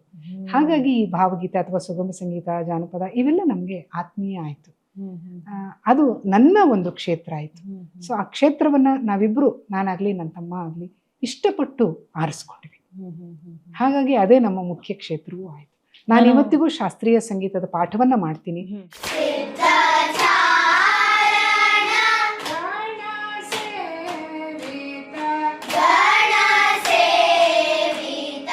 ಹೇಳ್ಕೊಡ್ತೀನಿ, ಎಕ್ಸಾಮ್ನರ್ ಆಗಿ ಹೋಗ್ತೀನಿ, ಎಕ್ಸಾಮ್ಸ್ ಕಟ್ಟಿಸ್ತೀನಿ, ಎಲ್ಲ ಮಾಡ್ತೀನಿ. ಆದರೆ ನಾನು ಪ್ರದರ್ಶನ ಕೊಡುವಂತಹ ಕ್ಷೇತ್ರ ಅಂತಂದ್ರೆ ಸುಗಮ ಸಂಗೀತ. ಇಷ್ಟು ಪ್ರಕಾರದಲ್ಲಿ ನೀವು ಹಾಡುಗಳನ್ನ ಹಾಡ್ತೀರಾ, ಸುಗಮ ಸಂಗೀತ, ಹಿಂದೂಸ್ತಾನಿ, ಜಾನಪದ ಆಗಿರ್ಬೋದು. ಯಾವ್ದಾದ್ರು ಒಂದು ಕಷ್ಟಪಟ್ಟಾದ್ರೂ ಪರವಾಗಿಲ್ಲ ಅಮ್ಮ, ನಿಮ್ಮ ಇಷ್ಟದ ಪ್ರಕಾರ ಯಾವುದು ಅಂತ ಹೇಳ್ಬೋದಾ? ಭಾವಗೀತೆ ನನ್ನ ಮೊದಲ ಆಪ್ಷನ್ಸ್. ಓಕೆ. ಅದರ ನಂತರ ಆಮೇಲೆ ಜಾನಪದ, ದೇವರನಾಮ, ವಚನ ಎಲ್ಲವನ್ನೂ ನಾನು ಹಾಡ್ತೀನಿ. ಮೊದಲ ಸ್ಥಾನ ಭಾವಗೀತೆ. Okay okay. ಎಲ್ಲೋ ಒಂದ್ ಕಡೆ ಇದೆ ಅಲ್ಲಮ್ಮ, ಏನಂತಂದ್ರೆ ಸುಮಾರು ಜನ ನನ್ಗೆ ಗೊತ್ತಿಲ್ಲ, ಹಿಂದೆ ಸಹ ಹೇಳೋದನ್ನ ನಾನು ಕೇಳಿದ್ದೆ, ಚಿತ್ರಗೀತೆಯನ್ನ ಹಾಡೋದು ಒಂಥರ ಅಪರಾಧ. ಶಾಸ್ತ್ರೀಯ ಸಂಗೀತ ಕಲ್ತವ್ರಾಗಿರ್ಲಿ ಅಥವಾ ಹಿಂದೂಸ್ತಾನಿ ಕಲ್ತಿರೋರಾಗಿರ್ಲಿ, ಚಿತ್ರಗೀತೆಗಳನ್ನ ಹಾಡುವಂಥದ್ದು ಅಷ್ಟೊಂದು ಒಳ್ಳೇದಲ್ಲ. ನನ್ನ ಮಟ್ಟಿಗೆ ನಾನು ಒಪ್ಪಲ್ಲ. ಭಾವಗೀತೆ ಅಂದ್ರೇನು? ಭಾವನೆ ಕೊಟ್ಟು ಹಾಡುವ, ಭಾವನೆ ಕೊಟ್ಟು ಭಾವ ತುಂಬಿ ಹಾಡುವಂತ ಭಾವಗೀತೆ ಆದ್ಮೇಲೆ ಚಿತ್ರಗೀತೆನಲ್ಲಿ ಭಾವ ಇಲ್ಲ ಅಂತ ಹೇಗೆ ಹೇಳ್ತೀರಿ? ಅಲ್ಲಿ ಸಂದರ್ಭಕ್ಕೆ ಸರಿಯಾದ ಭಾವವನ್ನು ಅವ್ರು ತುಂಬಿರ್ಬೋದು, ಕರೆಕ್ಟ್. ಆದ್ರೆ ಅದು ಭಾವ ಅಲ್ವಾ. ಅಲ್ಲೂ ವಿರಹ ಇರುತ್ತೆ, ಅಲ್ಲೂ ದುಃಖ ಇರುತ್ತೆ, ಅಲ್ಲೂ ನೋವಿರುತ್ತೆ, ಸಂತೋಷ ಇರುತ್ತೆ, ಭಕ್ತಿ ಇರುತ್ತೆ, ಎಲ್ಲ ಭಾವನೆಗಳು ಅಲ್ಲಿದ್ಮೇಲೆ ಅದ್ಯಾಕೆ ಭಾವ ಅಲ್ಲ ಅದು? ನಾನು ಒಪ್ಪೋದಿಲ್ಲ ಅದನ್ನು. ಮತ್ತೆ ಈ ಮೆಂಟಾಲಿಟಿ ನಮ್ಮ ಯಾಕೆ ಶ್ರೀ ಬಂದಿರ್ಬೋದು? ಉದಯಶಂಕರ್ ಇರ್ಬೋದು, RN ಜಯಗೋಪಾಲ್ ಇರ್ಬೋದು, ವಿಜಯ ನರಸಿಂಹ ಅವರಿರ್ಬೋದು, ಎಂತೆಂಥ ಗೀತೆಗಳನ್ನ ಕೊಟ್ಟಿದ್ದಾರೆ ನಮಗೆ. ಅದರಲ್ಲಿ ಭಾವ ಇಲ್ವಾ? ಅದು ಕಾವ್ಯ ಅಲ್ವಾ? ಆ ರಚನೆಯಲ್ಲಿ ಒಳ್ಳೆ ಸಾಹಿತ್ಯ ಇಲ್ವಾ? ಎಂಥ ಗೀತೆಗಳು. ನಾನು ಅದನ್ನ ಒಪ್ಪೋದಿಲ್ಲ. ಆ ತರದ ಯೋಚನೆಗಳು ಯಾಕೆ ಬಂದಿರ್ಬೋದು ಅಂತ ಅನ್ಸುತ್ತೆ? ನಾನೇನು ಹೇಳಕ್ಕಾಗಲ್ಲ, ಅದು ಅವರವರ ಧೋರಣೆಗೆ ಅನುಸಾರವಾಗಿ ಅವರು ಮಾತಾಡ್ತಾರೆ ಅಷ್ಟೇ. ಇದಕ್ಕಿಂತ ಹೆಚ್ಚಿಗೆ ನಾನೇನು ಹೇಳಕ್ಕಾಗಲ್ಲ. Correct correct. ಅಂದ್ರೆ ಇನ್ನೊಂದು ಏನು ಅಂತ, ಒಂದು ಸಂದರ್ಭಕ್ಕೆ ಸರಿಯಾಗಿ ಕವಿತೆಯನ್ನ ರಚನೆ ಮಾಡೋದೂ ಕೂಡ ಒಂದು ಪ್ರಯಾಸವಾದ ಕೆಲಸ, ಅಷ್ಟು ಸುಲಭ ಇಲ್ಲ. ಖಂಡಿತ ಖಂಡಿತ. ಆ ಸಂದರ್ಭೋಚಿತವಾಗಿ ಆ ಭಾವವನ್ನ ಕೊಟ್ಟು ಆ ಗೀತೆಯನ್ನ ರಚಿಸ್ಬೇಕು ಅಂತಂದ್ರೆ ಅವರಲ್ಲಿಯೂ ಕೂಡ ಒಂದು ಕಲೆ ಇರಬೇಕು, ಒಂದು ಕಾವ್ಯಾತ್ಮಕತೆ ಇರಬೇಕು. ಅದಿದ್ದಾಗ ಮಾತ್ರ ಅದು ಸ್ಫುರಿಸಲಿಕ್ಕೆ ಸಾಧ್ಯ ಆಗುತ್ತೆ. ಅಂಥ ಕೆಲಸವನ್ನ ನಮ್ಮ ಹಿರಿಯ ಚಿತ್ರ ಸಾಹಿತಿಗಳು ಮಾಡಿದ್ದಾರೆ. ಜಿ ಸದಾಶಿವಯ್ಯನವರು, ಜಿ ಉದಯಶಂಕರು, RN ಜಯಗೋಪಾಲು ಎಲ್ಲರೂ ಮಾಡಿದ್ದಾರೆ. ಇನ್ನೊಂದು ನಾನು ಕೇಳಬೇಕು ಅಂತಂದ್ರೆ, ಈ ಹಿಂದಿನ ಚಿತ್ರಗೀತೆಗಳು ನಿಮಗೆ ತಕ್ಷಣಕ್ಕೆ ನೆನಪಾಗುವಂತಹ ಹಾಡು, ನಿಮಗೆ ತುಂಬಾ ಹತ್ರವಾಗಿರುವಂತಹ ಹಾಡು ಯಾವುದು? ಅದರ ಜೊತೆಗೆ ಈಗದ ಜನರೇಷನ್ ಅಲ್ಲಿ ಬರ್ತಿರುವಂತಹ ಸಿನಿಮಾ ಚಿತ್ರಗೀತೆಗಳಲ್ಲಿ ನಿಮಗೆ ತುಂಬಾ ಇಷ್ಟ ಆಗಿರುವಂತಹ ಹಾಡು ಯಾವುದು? ಹಾಡಿ ತೋರಿಸಿದ್ರು ಓಕೆ. ಹಳೇದು ತಗೊಳ್ಬೇಕು ಅಂತಂದ್ರೆ ನನಗೆ ತುಂಬಾ ಇಷ್ಟವಾದಂಥ ಹಾಡು, ಮತ್ತೆ ನನ್ನ ಮಾನಸ ಗುರುಗಳಾದ ಜಾನಕಿಯಮ್ಮ ಹಾಡಿರುವಂತಹ ನವಜೀವನ ಚಿತ್ರದಲ್ಲಿ ಸೋರಠ್ ಅಶ್ವಥ್ ಅವರು ಬರೆದಿರುವಂತಹ ಗೀತೆ, ರಾಜನ್ ನಾಗೇಂದ್ರ ಸಂಗೀತ ನಿರ್ದೇಶನದಲ್ಲಿ ಜಾನಕಿಯಮ್ಮ ಹಾಡಿದ್ದು.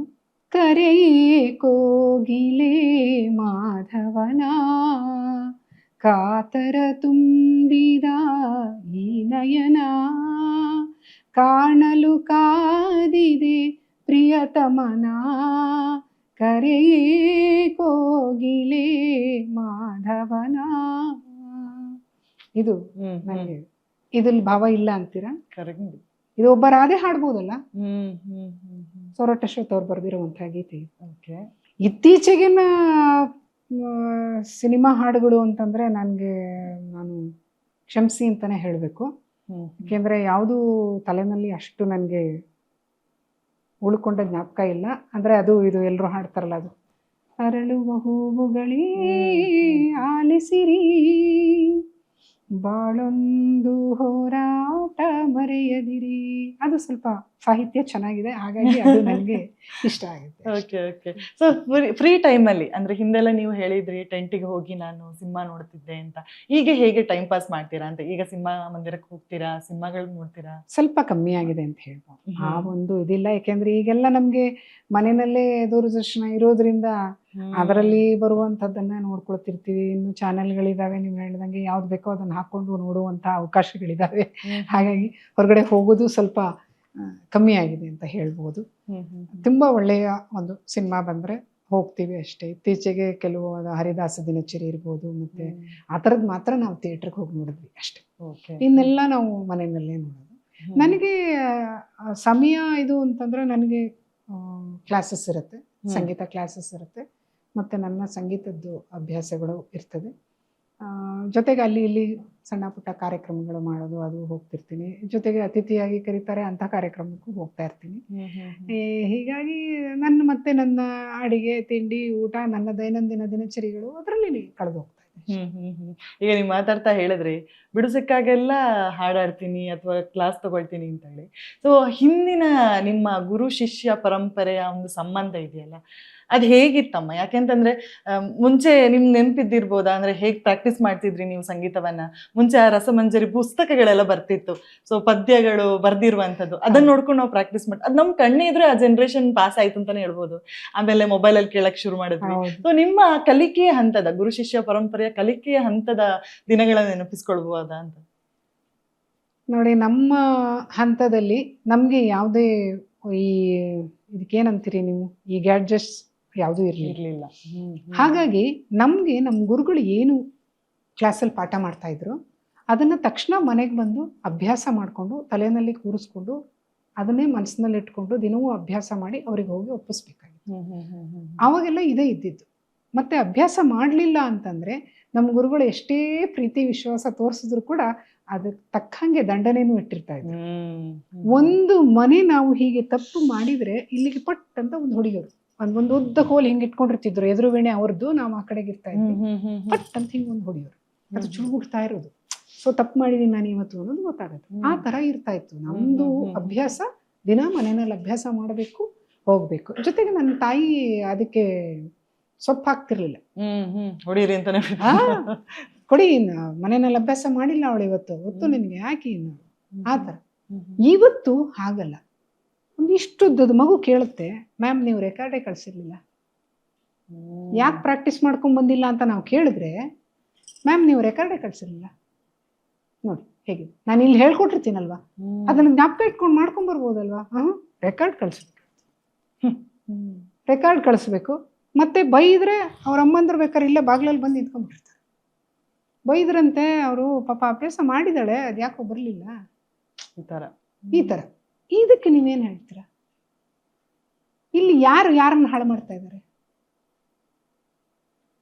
ಈಗ ಗುರು ಶಿಷ್ಯರ ಸಂಬಂಧ ಹೇಗಿರಬೇಕು ಅಂತಂದ್ರೆ ಅದ್ರ ಮಧ್ಯದಲ್ಲಿ ಪೋಷಕರು ಬರಲೇಬಾರ್ದು. ನಮಗೂ ಗೊತ್ತಿದೆ ಮಕ್ಕಳನ್ನ ಯಾವ ರೀತಿ ಹ್ಯಾಂಡಲ್ ಮಾಡಬೇಕು. ನಾವೇನು ಅವ್ರ ವೈರಿಗಳಲ್ಲ. ಒಂದು ಮಾತು ಬೈತೀವಿ ಅಷ್ಟೇ ಹೊರತು ಇವತ್ತಿನವರೆಗೂ ನೀವು ನಂಬಿದ್ರೆ ನಂಬಿ, ಬಿಟ್ಟರೆ ಬಿಡಿ. ನಾನು 40 ವರ್ಷಗಳಿಂದ ನಾನು ಸಂಗೀತ ಪಾಠವನ್ನು ಮಾಡ್ತಾ ಇದ್ದೀನಿ. ಒಂದು ಮಗುಗಾಗ್ಲಿ ಮೈ ಮುಟ್ಟಲ್ಲ, ನಾನು ಹೊಡಿಯಲ್ಲ. ನನ್ನ ಗುರುಗಳ ಹತ್ರ ನಾನು ಏಟ್ ತಿಂದಿದ್ದೀನಿ, ಆದ್ರೆ ನಾವ್ ಯಾರಿಗೂ ಹೊಡಿಯೋದಿಲ್ಲ. ಬೈತೀನಿ, ಅದೂ ಬೇಡ ಅಂತಂದ್ರೆ ಅವ್ರಿಗೇನು ಅಂಕೆ ಶಿಕ್ಷೆ ಇರುತ್ತೆ ನಿಮ್ಗೆ? ಇದನ್ನ ನಾನು ತಪ್ಪು, ನಾನು ಪೋಷಕರು ತಿಳ್ಕೊಬೇಕು ಅಂತ ಹೇಳಿ. ಗುರು ಶಿಷ್ಯರ ಸಂಬಂಧದಲ್ಲಿ ಅವ್ರ ಭಾವ. ನಮ್ದು ಹಾಗಲ್ಲ. ನಮ್ಮ ಗುರು ಶಿಷ್ಯರ ಸಂಬಂಧದಲ್ಲಿ ನಮ್ಗೆ ಅಷ್ಟೇ ಒಡನಾಟ ಇತ್ತು. ಮತ್ತೆ ನಮ್ಮ ತಾಯಿಯನ್ನ ನಾನು ಯಾವತ್ತೂ ಮಾಧ್ಯಮ ಮಾಡ್ಕೊಳ್ಳಿಲ್ಲ. ನನ್ನ ಗುರುಗೆ ನನಗೆ ನಂದು ನೇರ ಕಾಂಟ್ಯಾಕ್ಟ್. ಚಿಕ್ಕ ವಯಸ್ಸಿನಿಂದನೂ ಅಷ್ಟೇ. ನಾನೇನು ಹೇಳಬೇಕು ಗುರುಗಳಿಗೆ ನೇರವಾಗಿ ಅದನ್ನು ಹೇಳ್ತಾ ಇದ್ದೆ, ಅವರು ನನಗೇನು ಹೇಳಬೇಕು ನೇರವಾಗಿ ಹೇಳ್ತಾ ಇದ್ದೆ. ನಮ್ಮ ಗುರುಗಳಾಗಿದ್ರು, ತಾಯಿ ಪ್ರೀತಿ ತೋರಿಸಿದ್ರು, ಹುಷಾರಿಲ್ದಿದ್ರೆ ಮನೇಲಿ ಮಲಗಿಸ್ಕೊಂಡಿದ್ರು, ಊಟ ಹಾಕಿದ್ರು. ಈ ರೀತಿ ಒಂದು ಬಾಂಧವ್ಯ ಇತ್ತು. ನಾವು ಇವತ್ತಿಗೂ ಅದಕ್ಕೆ ಮರೆಯೋಕ್ಕಾಗಲ್ಲ. ವಿದ್ಯೆಯ ಜೊತೆಗೆ ಸಂಸ್ಕಾರವನ್ನು ಕೊಟ್ಟು ಎಲ್ಲವನ್ನೂ ಕೊಟ್ಟರು. ಅವ್ರು ಶಿಕ್ಷೆ ಕೊಟ್ಟಿದ್ದು ನನಗೆ ಒಳ್ಳೇದಾಯ್ತು. ಇಡುವಾಗ ಒಂದೇ ಪೋಷಕರು ಹಿಡಿದು ನಿಲ್ಲಿಸ್ಬೇಕು, ಇಲ್ಲ ಗುರುಗಳು ಹಿಡಿದು ನಿಲ್ಲಿಸ್ಬೇಕು.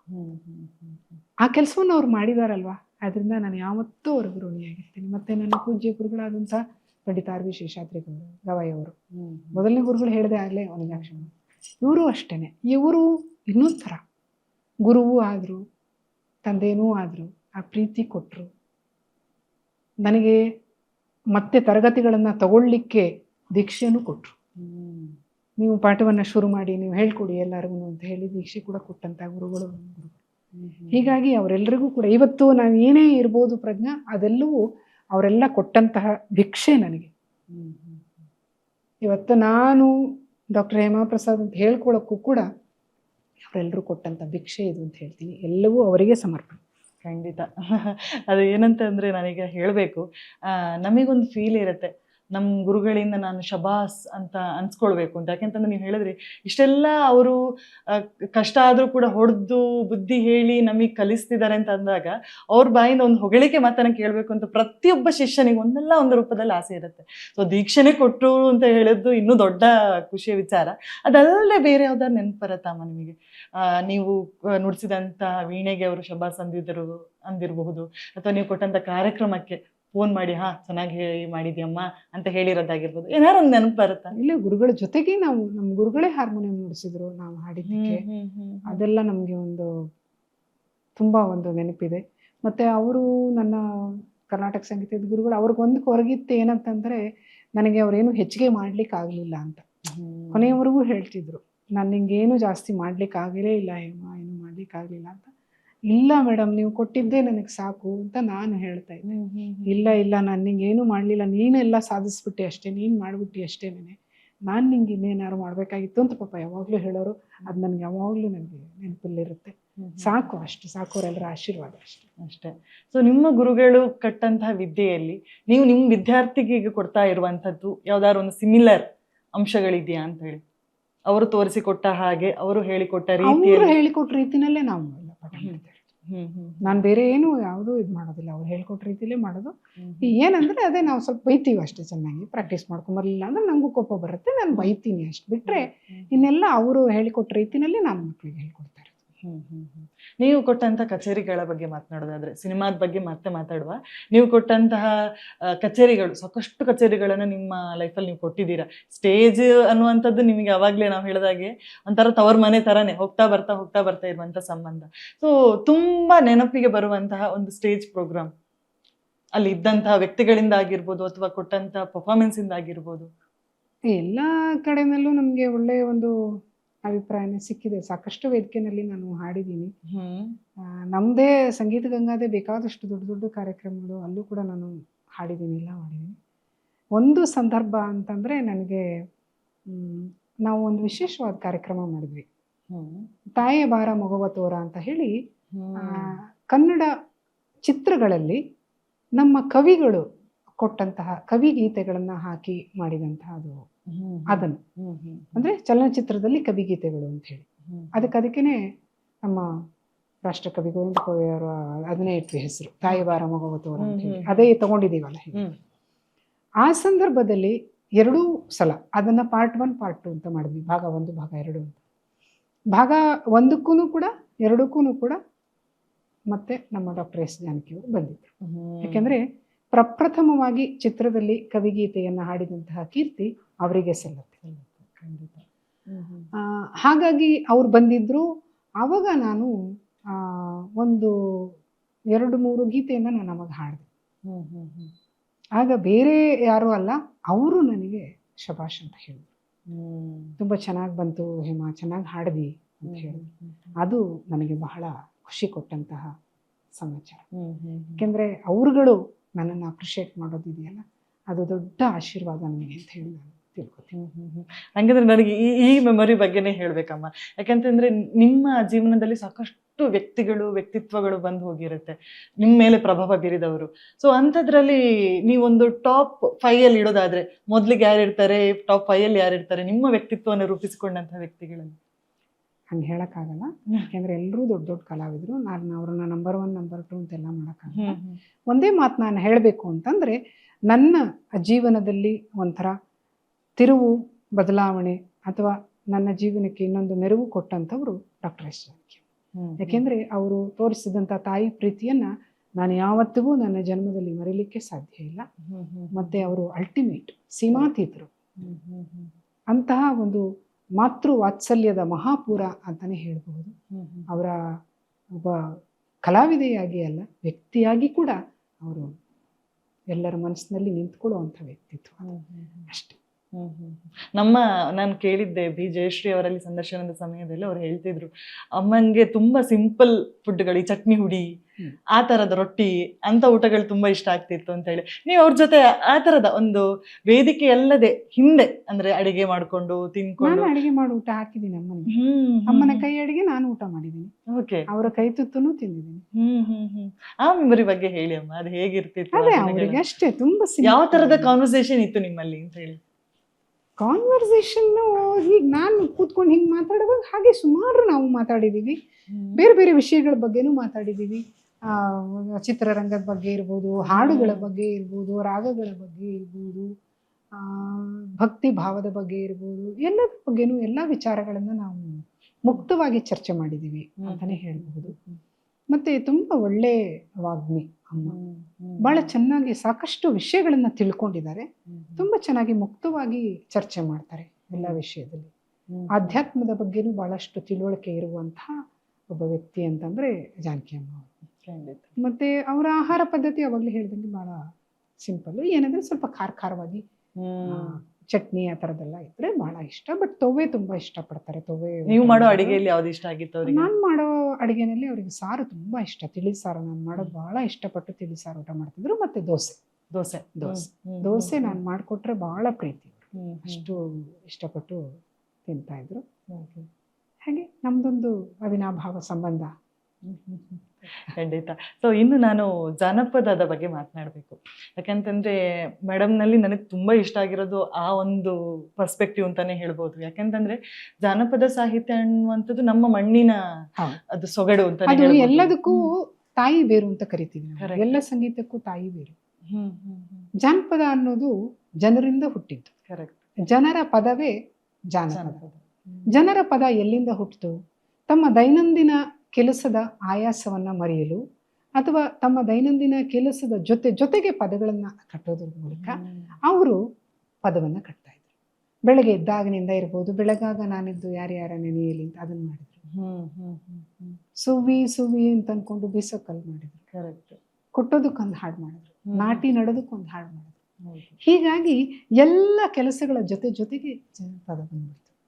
ಹಾಗಾಗಿ ಅದನ್ನ ನಾವು ತಾಯಿ ಬೇರು ಅಂತಾನೆ ಕರಿತೀವಿ. ಎಲ್ಲ ಸಂಗೀತಕ್ಕೂ ಮೂಲ ಜಾನಪದ ಅಂತ ಕರಿತೀವಿ. ಹಾಗಾದ್ರೆ ನಂಗೆ ನಿಮ್ಮಿಂದ ಒಂದು ಜಾನಪದ ಹಾಡು ಈಗ ಕೇಳಲೇಬೇಕು ಅನಿಸ್ತಾ ಇದಮ್ಮ.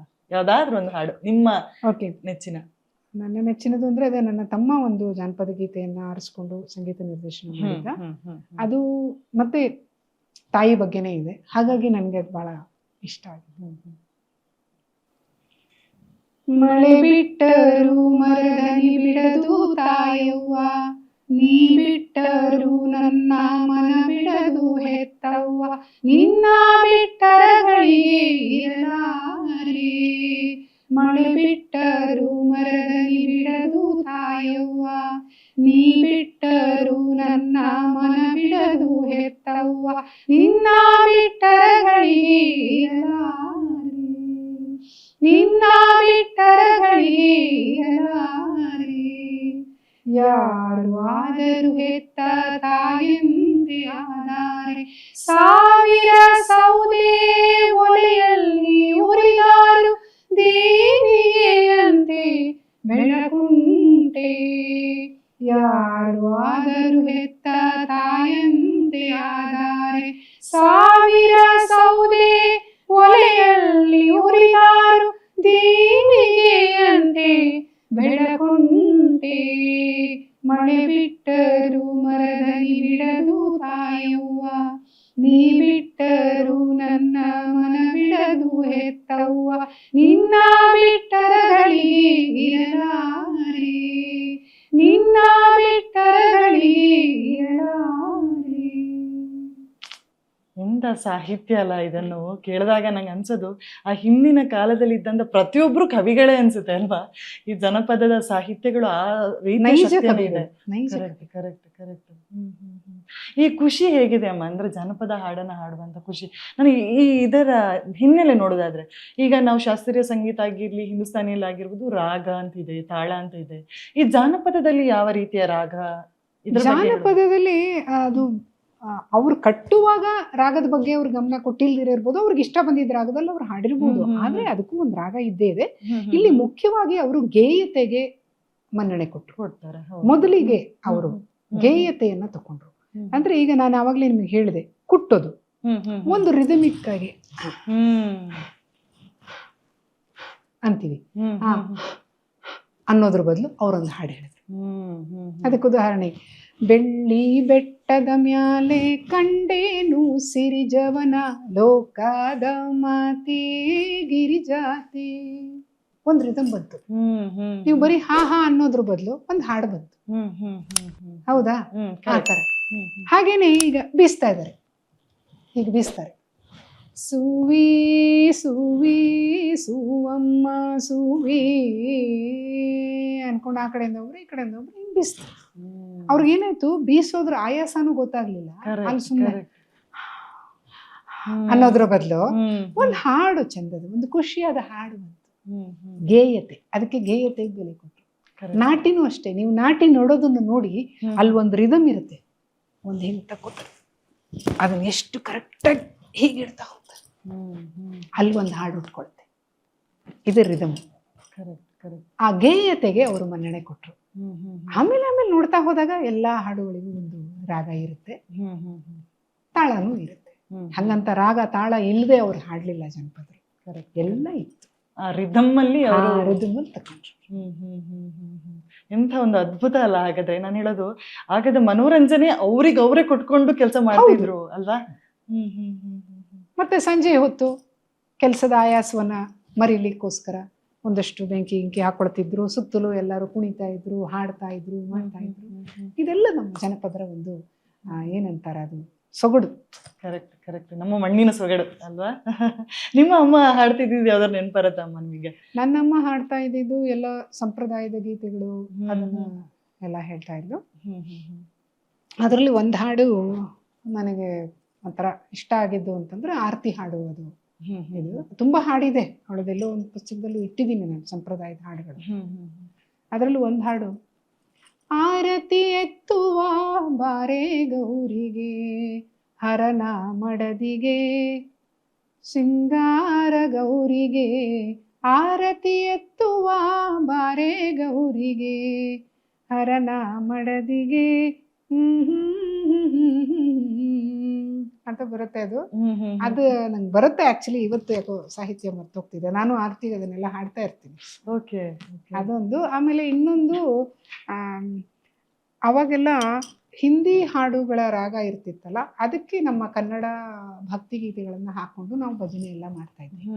ಅದರಲ್ಲಿ ಒಂದು ಹಾಡು ಮೇರಾ ಸಾಮನೆ ತೋ ಅವೋ ಚಲಿಯ ಹಾಡಿದೆಯಲ್ಲ, ಆ ರಾಗದಲ್ಲಿ ಹಾಡಿರುವಂಥದ್ದು ನಮ್ಮ ತಾಯಿಯವರು ಹಾಡ್ತಾ ಇದ್ರು. ನಮ್ಮ ತಾಯಿ, ನಮ್ಮಣ್ಣ ಎಲ್ಲರೂ ಹಾಡ್ತಾ ಇದ್ರು. ಗಣನಾಥನಿನ್ನ ಪೂಜಿಸುವೆ ಮನದಿ, ವಿನಯದಿ ಭಜಿಸುವೆ ನಾಮುದದಿ, ಗಣನಾಥನಿನ್ನ ಪೂಜಿಸುವೆ ಮನದಿ, ವಿನಯದಿ ಭಜಿಸುವೆ ನಾಮುದದಿ. ಇದೊಂದು ರಾಗದಲ್ಲಿ ಅದನ್ನ ಹಾಡ್ತಾ ಇದ್ವಿ. ಅದೆಲ್ಲ ಚೂರು ಚೂರು ಸ್ವಲ್ಪ. ಓಕೆ. ಸೊ ಇನ್ನೊಂದು ಕೇಳಬೇಕು ಅಂತ ಅಂದ್ರೆ, ಈ ಸಂಗೀತಗಾರರಿಗೆ ತಮ್ಮ ಪಕ್ವವಾದ್ಯಗಳು, ಹಿಂದೂಸ್ತಾನಿಯಲ್ಲಿ ಬಂದ್ರೆ ಸಾಥ್ ಅಂತ ಹೇಳ್ತೇವೆ, ಶಾಸ್ತ್ರೀಯ ಇದರಲ್ಲಿ ಪಕ್ವವಾದ್ಯಗಳು ಅಂತ ಹೇಳ್ತೇವೆ. ಇದರ ಸಂಬಂಧದ ಬಗ್ಗೆ, ಒಬ್ಬ ಸಂಗೀತಗಾರನ ಒಂದು ಅದ್ಭುತ ಗಾಯನ ಹೊರಗೆ ಬರ್ಲಿಕ್ಕೆ ಇವ್ರ ಪಾತ್ರಗಳು ಕೂಡ ತುಂಬಾ ಇಂಪಾರ್ಟೆಂಟ್ ಆಗುತ್ತೆ. ಒಂದು ಶ್ರುತಿಯಿಂದ ಹಿಡಿದು ಪ್ರತಿ ಒಂದು ವಾದ್ಯಕ್ಕೂ ಅದರದ್ದೇ ಆದಂತಹ ಒಂದು ಸಾಮರ್ಥ್ಯ ಇದೆ ಅಂತ ಹೇಳ್ಬೋದು. ಈ ಒಂದು ಸಂಬಂಧದ ಬಗ್ಗೆ ಮಾತನಾಡೋದಾದ್ರೆ, ಯಾಕಂದ್ರೆ ನೀವು ಸ್ವತಃ ವೀಣಾ ವಾದಕರಾಗಿರೋದ್ರಿಂದ ನಾನು ಇದನ್ನ ಕೇಳ್ಬೋದು ಅನ್ಸುತ್ತೆ. ಸೊ ಇದರ ಸಂಬಂಧದ ಬಗ್ಗೆ ಹೇಳಿ ಅಮ್ಮ. ಖಂಡಿತವಾಗ್ಲೂ ನೋಡಿ, ಒಬ್ಬ ಕಲಾವಿದರ ಒಂದು ಗೀತೆಯನ್ನ ಸ್ವಲ್ಪ ಚಂದ ಮಾಡೋದು ಕೂಡ ನಮ್ಮ ವಾದ್ಯ ಕಲಾವಿದರ ಕೈನಲ್ಲಿ ಇರುತ್ತೆ. ವಾದ್ಯ ಸಹಕಾರ ಕೊಡ್ತಾರಲ್ಲ, ಅವ್ರ ಕೈನಲ್ಲಿ ಇರುತ್ತೆ. ಅದನ್ನ ಕೆಡಿಸೋದು ಅವ್ರ ಕೈನಲ್ಲಿ ಇರುತ್ತೆ. ಅವರು ಬೇಡವಾದ ಕಡೆನಲ್ಲಿ ನಮ್ಗೆ ಅದೆಲ್ಲೋ ಒಂದ್ ಕಡೆ ನಿಲ್ಲಿಸ್ಬಿಟ್ರೆ, ನಾವು ಹಾಡು ತಗೊಳಕ್ಕೂ, ಆ ಹಾಡಿನಲ್ಲಿ ನೀವು ತುಂಬಾ ಪರಿಣಿತಿಯನ್ನ ಹೊಂದಿದ್ರೆ ಮಾತ್ರ ನೀವು ಕರೆಕ್ಟ್ ಆಗಿ ತಗೊಳ್ತೀರಾ. ಇಲ್ಲದೇ ಇದ್ರೆ ತಗೊಳ್ಬೇಕಾದಾಗ ಸ್ವಲ್ಪ ತೊಂದರೆ ಆಗ್ತದೆ. ಆ ಥರ ಹಾಗೂ ಮಾಡಬಹುದು. ಮತ್ತೆ ಅದನ್ನ ಚಂದ ಮಾಡಿ ಕೂಡ ಅವ್ರು ಮಾಡ್ಬೋದು. ಖುಷಿ ಖುಷಿಯಾಗಿ ಅವರು ಚಂದದ ಒಂದು BGM ಕೊಟ್ಟಾಗ ನಾವು ತುಂಬಾ ಖುಷಿಯಾಗಿ ಹಾಡ್ತೀವಿ. ಈ ತರ ಇರುತ್ತೆ. ಹಾಗಾಗಿ ವಾದ್ಯ ಕಲಾವಿದರು ನಮ್ಮ ಜೊತೆಗೆ ಬಹಳ ಮುಖ್ಯ ಪಾತ್ರವನ್ನ ವಹಿಸ್ತಾರೆ. ಒಂದು ಹಾಡು ಚಂದಾಗಿ ಬರಬೇಕು ಅಂತಂದ್ರೆ ಒಳ್ಳೆ BGM ಅನ್ನ ಕೊಟ್ಟಾಗ ನಿಜವಾಗ್ಲೂ ನಾವು ತುಂಬಾ ಸಂತೋಷವಾಗಿ ಹಾಡ್ತೀವಿ. ಹಾಡು ತುಂಬಾ ರಿಚ್ ಆಗಿ ಬರುತ್ತೆ, ಎಲ್ಲ ಇರುತ್ತೆ. ಹಾಗೆ ಮತ್ತೆ ಅದನ್ನ ಅವರು ಎಷ್ಟು ಬೇಕೋ ಅಷ್ಟು ಕೊಟ್ಟಾಗ ಇನ್ನೂ ಚೆನ್ನಾಗಿರುತ್ತೆ. ಆ ಒಂದು ಅವರ ಒಂದು ಪರಿಮಿತಿಯನ್ನ ಅರಿತುಕೊಂಡು ನುಡಿಸುವಂತಹ ಕಲಾವಿದರು ನಮಗೆ ಸಿಕ್ಕಿದಾಗ ಬಹಳ ಸಂತೋಷ ಅನ್ಸುತ್ತೆ. ನನ್ನ ಪೂರ್ವಜನ್ಮದ ಪುಣ್ಯ ಇರ್ಬೋದು ಏನೋ ಗೊತ್ತಿಲ್ಲ, ನಮ್ಮ ವಾದ್ಯ ಕಲಾವಿದರೆಲ್ಲರೂ ಕೂಡ ತುಂಬಾ ಒಳ್ಳೊಳ್ಳೆಯ ಕಲಾವಿದರು ನನಗೆ ಸಿಕ್ಕಿದ್ದಾರೆ. ಅದರಿಂದ ಯಾವತ್ತಿಗೂ ಅವ್ರಿಗೂ ಕೂಡ ನಾನು ಒಂದು ಧನ್ಯವಾದಗಳನ್ನು ತಿಳಿಸಕ್ಕೆ ಇಷ್ಟಪಡ್ತೀನಿ. ಖುಷಿ ಆಯ್ತು. ಅಂದ್ರೆ ಇನ್ನೊಂದು ಏನಂತಂದ್ರೆ, ಈ ರೆಕಾರ್ಡಿಂಗ್ ಅಂತ ಬಂದಾಗ ನೀವು ಸಾಕಷ್ಟು ಧ್ವನಿ ಸುರುಳಿಗಳನ್ನ ಕೂಡ ಹೊರಗೆ ತಂದಿದ್ದೀರಾ. ಸೊ ಒಂದು ಸ್ಟುಡಿಯೋದಲ್ಲಿ ಕೂತು ರೆಕಾರ್ಡ್ ಮಾಡುವಂಥದ್ದಕ್ಕೂ, ಅದ್ರ ಜೊತೆಗೆ ಒಂದು ವೇದಿಕೆಯಲ್ಲಿ ಕೂತು ಪಕ್ವವಾದ್ಯದ ಜೊತೆಗೆ ಕೂತು ಹಾಡುವಂಥದ್ದಕ್ಕೂ ಇರುವಂತ ಎರಡು ಸವಾಲುಗಳು ಯಾವ್ದು? ಸವಾಲು ಅಂತಾನು ಹೇಳ್ಬೋದು, ಅಥವಾ ಚಾಲೆಂಜಸ್ ನಮಗೆ ಬರುವಂತದ್ದು ಯಾವ ರೀತಿ ಇದೆ ಅಂತ? ಸವಾಲು ಅಂದ್ರೆ ಎರಡಕ್ಕೂ ತನ್ನದೇ ಆದಂತಹ ಒಂದು ಬೇರೆ ಬೇರೆ ವೈಶಿಷ್ಟ್ಯಗಳಿರ್ತದೆ. ರೆಕಾರ್ಡಿಂಗ್ ಸ್ಟುಡಿಯೋನಲ್ಲಿ ಅಕಸ್ಮಾತ್ ನಿಮ್ಗೆ ಒಂದು ಸಲಕ್ಕೆ ತಪ್ಪಾದ್ರೆ ಅದನ್ನ ಮತ್ತೆ ಹಾಡುವಂತಹ, ತಿದ್ದಿಕೊಂಡು ಅಂದ್ರೆ ಸರಿಪಡಿಸಿಕೊಂಡು ಮತ್ತೆ ಹಾಡುವಂತಹ ಅವಕಾಶನೂ ಇರುತ್ತೆ ಸ್ಟುಡಿಯೋದಲ್ಲಿ. ಬಟ್ ಅಲ್ಲೂ ಕೂಡ ನಿಮ್ಮ ಧ್ವನಿಯ ಕ್ಲಾರಿಟಿ ಮುಖ್ಯ ಆಗುತ್ತೆ. ಧ್ವನಿ ಚೆನ್ನಾಗಿರ್ಬೇಕು. ವೇದಿಕೆ ಮೇಲೆ ಹಾಡ್ಬೇಕಾದಾಗ ಹಾಗಲ್ಲ. ನೀವು ಒಂದ್ಸಲ ಹಾಡಿದ ಮೇಲೆ ಮುಗಿದೋಯ್ತು. ನೀವು ಅದು ತಪ್ಪು ಹಾಡಿದ್ರು ಸರಿನೇ, ಸರಿ ಹಾಡಿದ್ರು ಸರಿನೇ, ಮತ್ತೆ ಸರಿಪಡಿಸಿಕೊಂಡು ಹಾಡುವಂತಹ ಅವಕಾಶ ಇರೋದಿಲ್ಲ. ಅದರಿಂದ ಹೆಚ್ಚಿನ ಜವಾಬ್ದಾರಿಯಿಂದ ನಾವು ವೇದಿಕೆ ಮೇಲೆ ಕಾರ್ಯಕ್ರಮಗಳನ್ನು ಪ್ರಸ್ತುತಪಡಿಸಬೇಕಾಗುತ್ತೆ. ಅಂದ್ರೆ ಈಗ ನಿಮ್ಮ ನೆನಪಿಗೆ ಬರುವಂತಹ ಅಂದ್ರೆ ಸ್ವಲ್ಪ ಕಠಿಣವಾದಂಥದ್ದು ಅಥವಾ ಈ ರೆಕಾರ್ಡಿಂಗ್ ಧ್ವನಿ ಸುರುಳಿ ವಿಚಾರದಲ್ಲಿ ಮಾತನಾಡೋದಾದ್ರೆ ಸಾಕಷ್ಟು ಜನರಿಗೆ ಈಗ ನೀವು ಸಂಯೋಜನೆ ಮಾಡುವಂತ ಸಮಯದಲ್ಲಿ ಆಗಿರ್ಬೋದು ಅದಂತ ಯಾವ್ದಾದ್ರು ನೆನಪುಗಳಿದೆಯಾ ಅಂತ ಹೇಳಿ? ಇಲ್ಲ, ರೆಕಾರ್ಡಿಂಗ್ ಸ್ಟುಡಿಯೋದಲ್ಲಿ ನಂದೊಂದು ಒಳ್ಳೆಯ ನೆನಪು ಅಂತಂದರೆ, ನನ್ನ ತಮ್ಮ ಕೆಲವು ಗೀತೆಗಳನ್ನು ಸಂಯೋಜನೆ ಮಾಡಿದ್ದ, ಅದನ್ನು ಧ್ವನಿಸುರುಳಿಯಲ್ಲಿ ತರಲಿಕ್ಕೆ ಸಾಧ್ಯ ಆಗಿರಲಿಲ್ಲ. ಸೊ ಅವನು ಹೋದ ನಂತರ ಅದನ್ನು ನಾವು 2001ರಲ್ಲಿ ಧ್ವನಿಸುರುಳಿ ಮಾಡಬೇಕಾದಾಗ ಅದರಲ್ಲಿ 3 ಗೀತೆಗಳನ್ನು ಡಾಕ್ಟರ್ ಎಸ್ ಪಿ ಬಾಲಸುಬ್ರಹ್ಮಣ್ಯಂ ಅವರು ಹಾಡಿಕೊಟ್ರು. ಸೊ ಅವರೊಂದಿಗಿನ ನನಗೆ ರೆಕಾರ್ಡಿಂಗ್ನ ಒಂದು ಅನುಭವ ಇದೆಯಲ್ಲ, ಅದು ಒಂದು ಅದ್ಭುತವಾದಂಥ ಅನುಭವ. ಯಾಕೆಂದರೆ ಅಷ್ಟು ಹಿರಿಯ ಕಲಾವಿದರಾದ್ರೂ ಕೂಡ ಎಲ್ಲೋ ಒಂದು ಕಡೆ ನಾನು ಸಂಕೋಚ ಪಟ್ಕೊಂಡೆ. ಅವ್ರಿಗೆ ಇದು ಈ ರೀತಿ ಬರಬೇಕು ಅಂತ ಹೇಳಲಿಕ್ಕಾಗದೇ ಇದ್ದಂಥ ಇದಿತ್ತು. ಅದನ್ನು ನಾನು ಸರಿ ಇರಲಿ ಬಿಡಿ ಸಾರ್ ಅಂತ ಹೇಳ್ಬಿಟ್ಟೆ. ಅವರಿಗೆ ತಕ್ಷಣ ಗೊತ್ತಾಯಿತು, ಇಲ್ಲ ಅದು ನೀವು ಹಾಡು ತೋರಿಸಿದ್ರಲ್ಲ ಅದನ್ನ ಇನ್ನೊಂದ್ಸಲಿ ಹಾಡು ತೋರಿಸಿ ಅಂದರು ಒಳಗಡೆಯಿಂದಾನೆ. ನಾನು ಆಮೇಲೆ ಹಾಡು ತೋರಿಸ್ದೆ. ಅಮ್ಮ ನಾನು ಹಾಗೆ ಹಾಡ್ತೀನಿ ಅದನ್ನ ಅಂತ ಹೇಳಿಬಿಟ್ಟು ಪಾಪ ಅವರು ಅದನ್ನು ಮತ್ತೆ ನಾನು ಹೇಗೆ ತೋರಿಸ್ಕೊಟ್ಟೆ ಅದನ್ನು ಹಾಗೆ ಹಾಡಿದ್ರು. ಅದು ಅವರ ಒಂದು ದೊಡ್ಡತನವನ್ನು ತೋರಿಸುತ್ತೆ. ನನಗೆ ತುಂಬ ಒಂಥರ ಹೃದಯ ತುಂಬಿ ಬಂತು ಅಂತಲೇ ಹೇಳ್ಬೋದು. ನಿಜವಾಗ್ಲೂ ಅಷ್ಟು ಸಹಕಾರ ಕೊಟ್ಟರು. ಮತ್ತು ನನ್ನ ಸಂಗೀತ ನಿರ್ದೇಶನದಲ್ಲಿ ಡಾಕ್ಟರ್ ಎಸ್ ಜಾನಕಿಯಮ್ಮ 2 ಹಾಡನ್ನು ಹಾಡಿದರು. ಅದು ನನಗೊಂಥರ ಮರೆಯಲಾಗದಂತಹ ಅನುಭವ ರೆಕಾರ್ಡಿಂಗ್ನಲ್ಲಿ. ಅವರೆಲ್ಲರೂ ನನ್ನ ಸಂಯೋಜನೆಯನ್ನು ಹಾಡಿದ್ದು ಕೂಡ ನನಗೆ ತುಂಬ ಖುಷಿ ಕೊಡ್ತು ಅಲ್ವಾ. ಈಗ ನೀವು ಮಾತಾಡ್ತಾ ಹೇಳಿದ್ರಿ ಅತ್ರಿ ಅವರು ತೀರ್ಕೊಂಡ ನಂತರ ಈ ಧ್ವನಿ ಸುರುಳಿಗಳನ್ನೆಲ್ಲ ಹೊರಗೆ ತಂದ್ರಿ ಅಂತ ಹೇಳ್ಕೊಂಡು, ಜಿ ವಿ ಅತ್ರಿಯವರ ಸಂಗೀತದ ಪಯಣದ ಬಗ್ಗೆ ನೀವು ಮಾತನಾಡೋದಾದ್ರಮ್ಮ, ಅವಾಗಲೇ ಹೇಳಿದ್ರಿ ಸಿಬ್ಲಿಂಗ್ಸ್ ಆಗಿ ನೀವು ಹೆಂಗಿದ್ರಿ ಅಂತೆಲ್ಲ ಹೇಳಿ. ಸೊ ಈ ಸಂಗೀತದ ಆಸಕ್ತಿ, ಈ ಸರಸ್ವತಿ ಒಲ್ದಂತಹ ಸಮಯ ಆಗಿರ್ಬೋದು, ಅವ್ರ ಮನೆಯಲ್ಲಿ ಅಭ್ಯಾಸ ಮಾಡ್ತಿರೋದೇ ಆಗಿರ್ಬೋದು, ಸಾಕಷ್ಟು ಜನರ ಫೇವ್ರೆಟ್ ಸಿಂಗರ್ ಅವರು. ಕೇಳಿದ್ರೆ ಪ್ರತಿಯೊಬ್ಬನಿಗೂ ಅವರ ಹೆಸರು ಗೊತ್ತೇ ಇದೆ. ಸೊ ಅವರ ಈ ಸಂಗೀತದ ಬಗ್ಗೆ, ಅವರ ಸಂಗೀತದ ಪ್ರೀತಿಯ ಬಗ್ಗೆ ಹೇಳೋದಾದ್ರೆ? ಮನೆಯಲ್ಲಿ ಅದೇ ನಾನು ಆವಾಗಲೇ ಹೇಳಿದ ಹಾಗೆ ಮೊದಲಿಗೆ ಸಂಗೀತವನ್ನ ಶಾಸ್ತ್ರೀಯವಾಗಿ ಕಲೀಲಿಕ್ಕೆ ಪ್ರಾರಂಭ ಮಾಡಿದ್ದು ನಾನು. ಅವಾಗಿನ್ನೂ ಇವನು ಕಲಿತಾನೆ ಅಂತ ಕೂಡ ನಮ್ಗೆ ಯಾವ ಕಲ್ಪನೆನೂ ಇರಲಿಲ್ಲ. ಆದ್ರೆ ಚಿಕ್ಕ ವಯಸ್ಸಿನಿಂದನೂ ನಾನು ಅವನು ಇಬ್ಬರೂ ಸೇರಿ ರಾಮಕೃಷ್ಣ ಆಶ್ರಮಕ್ಕೆ ಹೋಗ್ತಾ ಇದ್ವಿ. ನಮಗೆ ಮನೆ ಹತ್ರದಲ್ಲೇ ಇತ್ತು ರಾಮಕೃಷ್ಣ ಆಶ್ರಮ ಬಸವನಗುಡಿನಲ್ಲಿ. ಅಲ್ಲಿಗೆ ಹೋಗ್ತಿದ್ವಿ. ಅವನು ವಿವೇಕಾನಂದ ಬಾಲಕ ಮಂಡಳಿನಲ್ಲಿದ್ರೆ, ನಾನು ಶಾರದಾ ಬಾಲಿಕಾ ಮಂಡಳಿನಲ್ಲಿ ಇದ್ದೆ. ಇಬ್ರು ತುಂಬಾ ತಪ್ಪಿಸ್ದಿರ ಅಲ್ಲಿಗೆ ಹೋಗ್ತಿದ್ವಿ. ಅಲ್ಲಿನ ಎಲ್ಲ ಕಾರ್ಯಕ್ರಮಗಳಲ್ಲಿ ಭಾಗವಹಿಸ್ತಿದ್ವಿ. ಅಲ್ಲಿ ನಮಗೆ ಸಾಕಷ್ಟು ಗೀತೆಗಳನ್ನ, ನಾಟಕಗಳನ್ನ ಇದನ್ನ ಎಲ್ಲ ಮಾಡಿಸ್ತಾ ಇದ್ರು, ಹಾಡು ಹೇಳ್ಕೊಡ್ತಾ ಇದ್ರು, ಎಲ್ಲ ಮಾಡ್ತಿದ್ರು. ಆವಾಗಲಿಂದ ಅದು ಒಂಥರ ಹಾಡು ಹೇಳೋದು, ಭಜನೆ ಮಾಡೋದು ಅದು ನಮಗೆ ಬಂದಿತ್ತು. ಬಟ್ ಅವ್ನು ಶಾಸ್ತ್ರೀಯವಾಗಿ ಕಲಿತಾನೆ ಅಥವಾ ಈ ಮಟ್ಟದ ಒಂದು ಕೀರ್ತಿಯನ್ನ ಸಂಪಾದನೆ ಮಾಡ್ಕೊಳ್ತಾನೆ ಅಂತ ಕೂಡ ನಮ್ಗೆ ಯಾರಿಗೂ ಕಲ್ಪನೆನೂ ಇರಲಿಲ್ಲ. ನಾವು ಯಾರು ಅನ್ಕೊಂಡೂ ಇರಲಿಲ್ಲ. ಆದ್ರೆ ಕಾಲೇಜಲ್ಲಿ ಇರ್ಬೇಕಾದಾಗ ಅವನಿನ್ನೂ ನನಗೆ ನೆನಪಿದ್ದ ಹಾಗೆ PUC ನಲ್ಲಿ ಇದ್ದ. ನಾನು ಪದವಿಗೆ ಬಂದಿದ್ದೆ ಅವಾಗ. ನಾನು 3.5 ವರ್ಷ.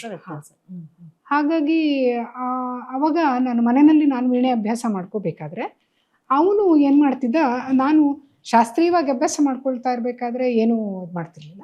ಬಟ್ ನನಗೆ ಅವಾಗ ಒಂದು ಹುಚ್ಚಿತ್ತು, ಈ ಸಿನಿಮಾ ಹಾಡುಗಳಿಗೆ ನೊಟೇಷನ್ಸ್ ಹಾಕ್ಕೊಂಡು ಅದನ್ನು ನುಡಿಸ್ಬೇಕು.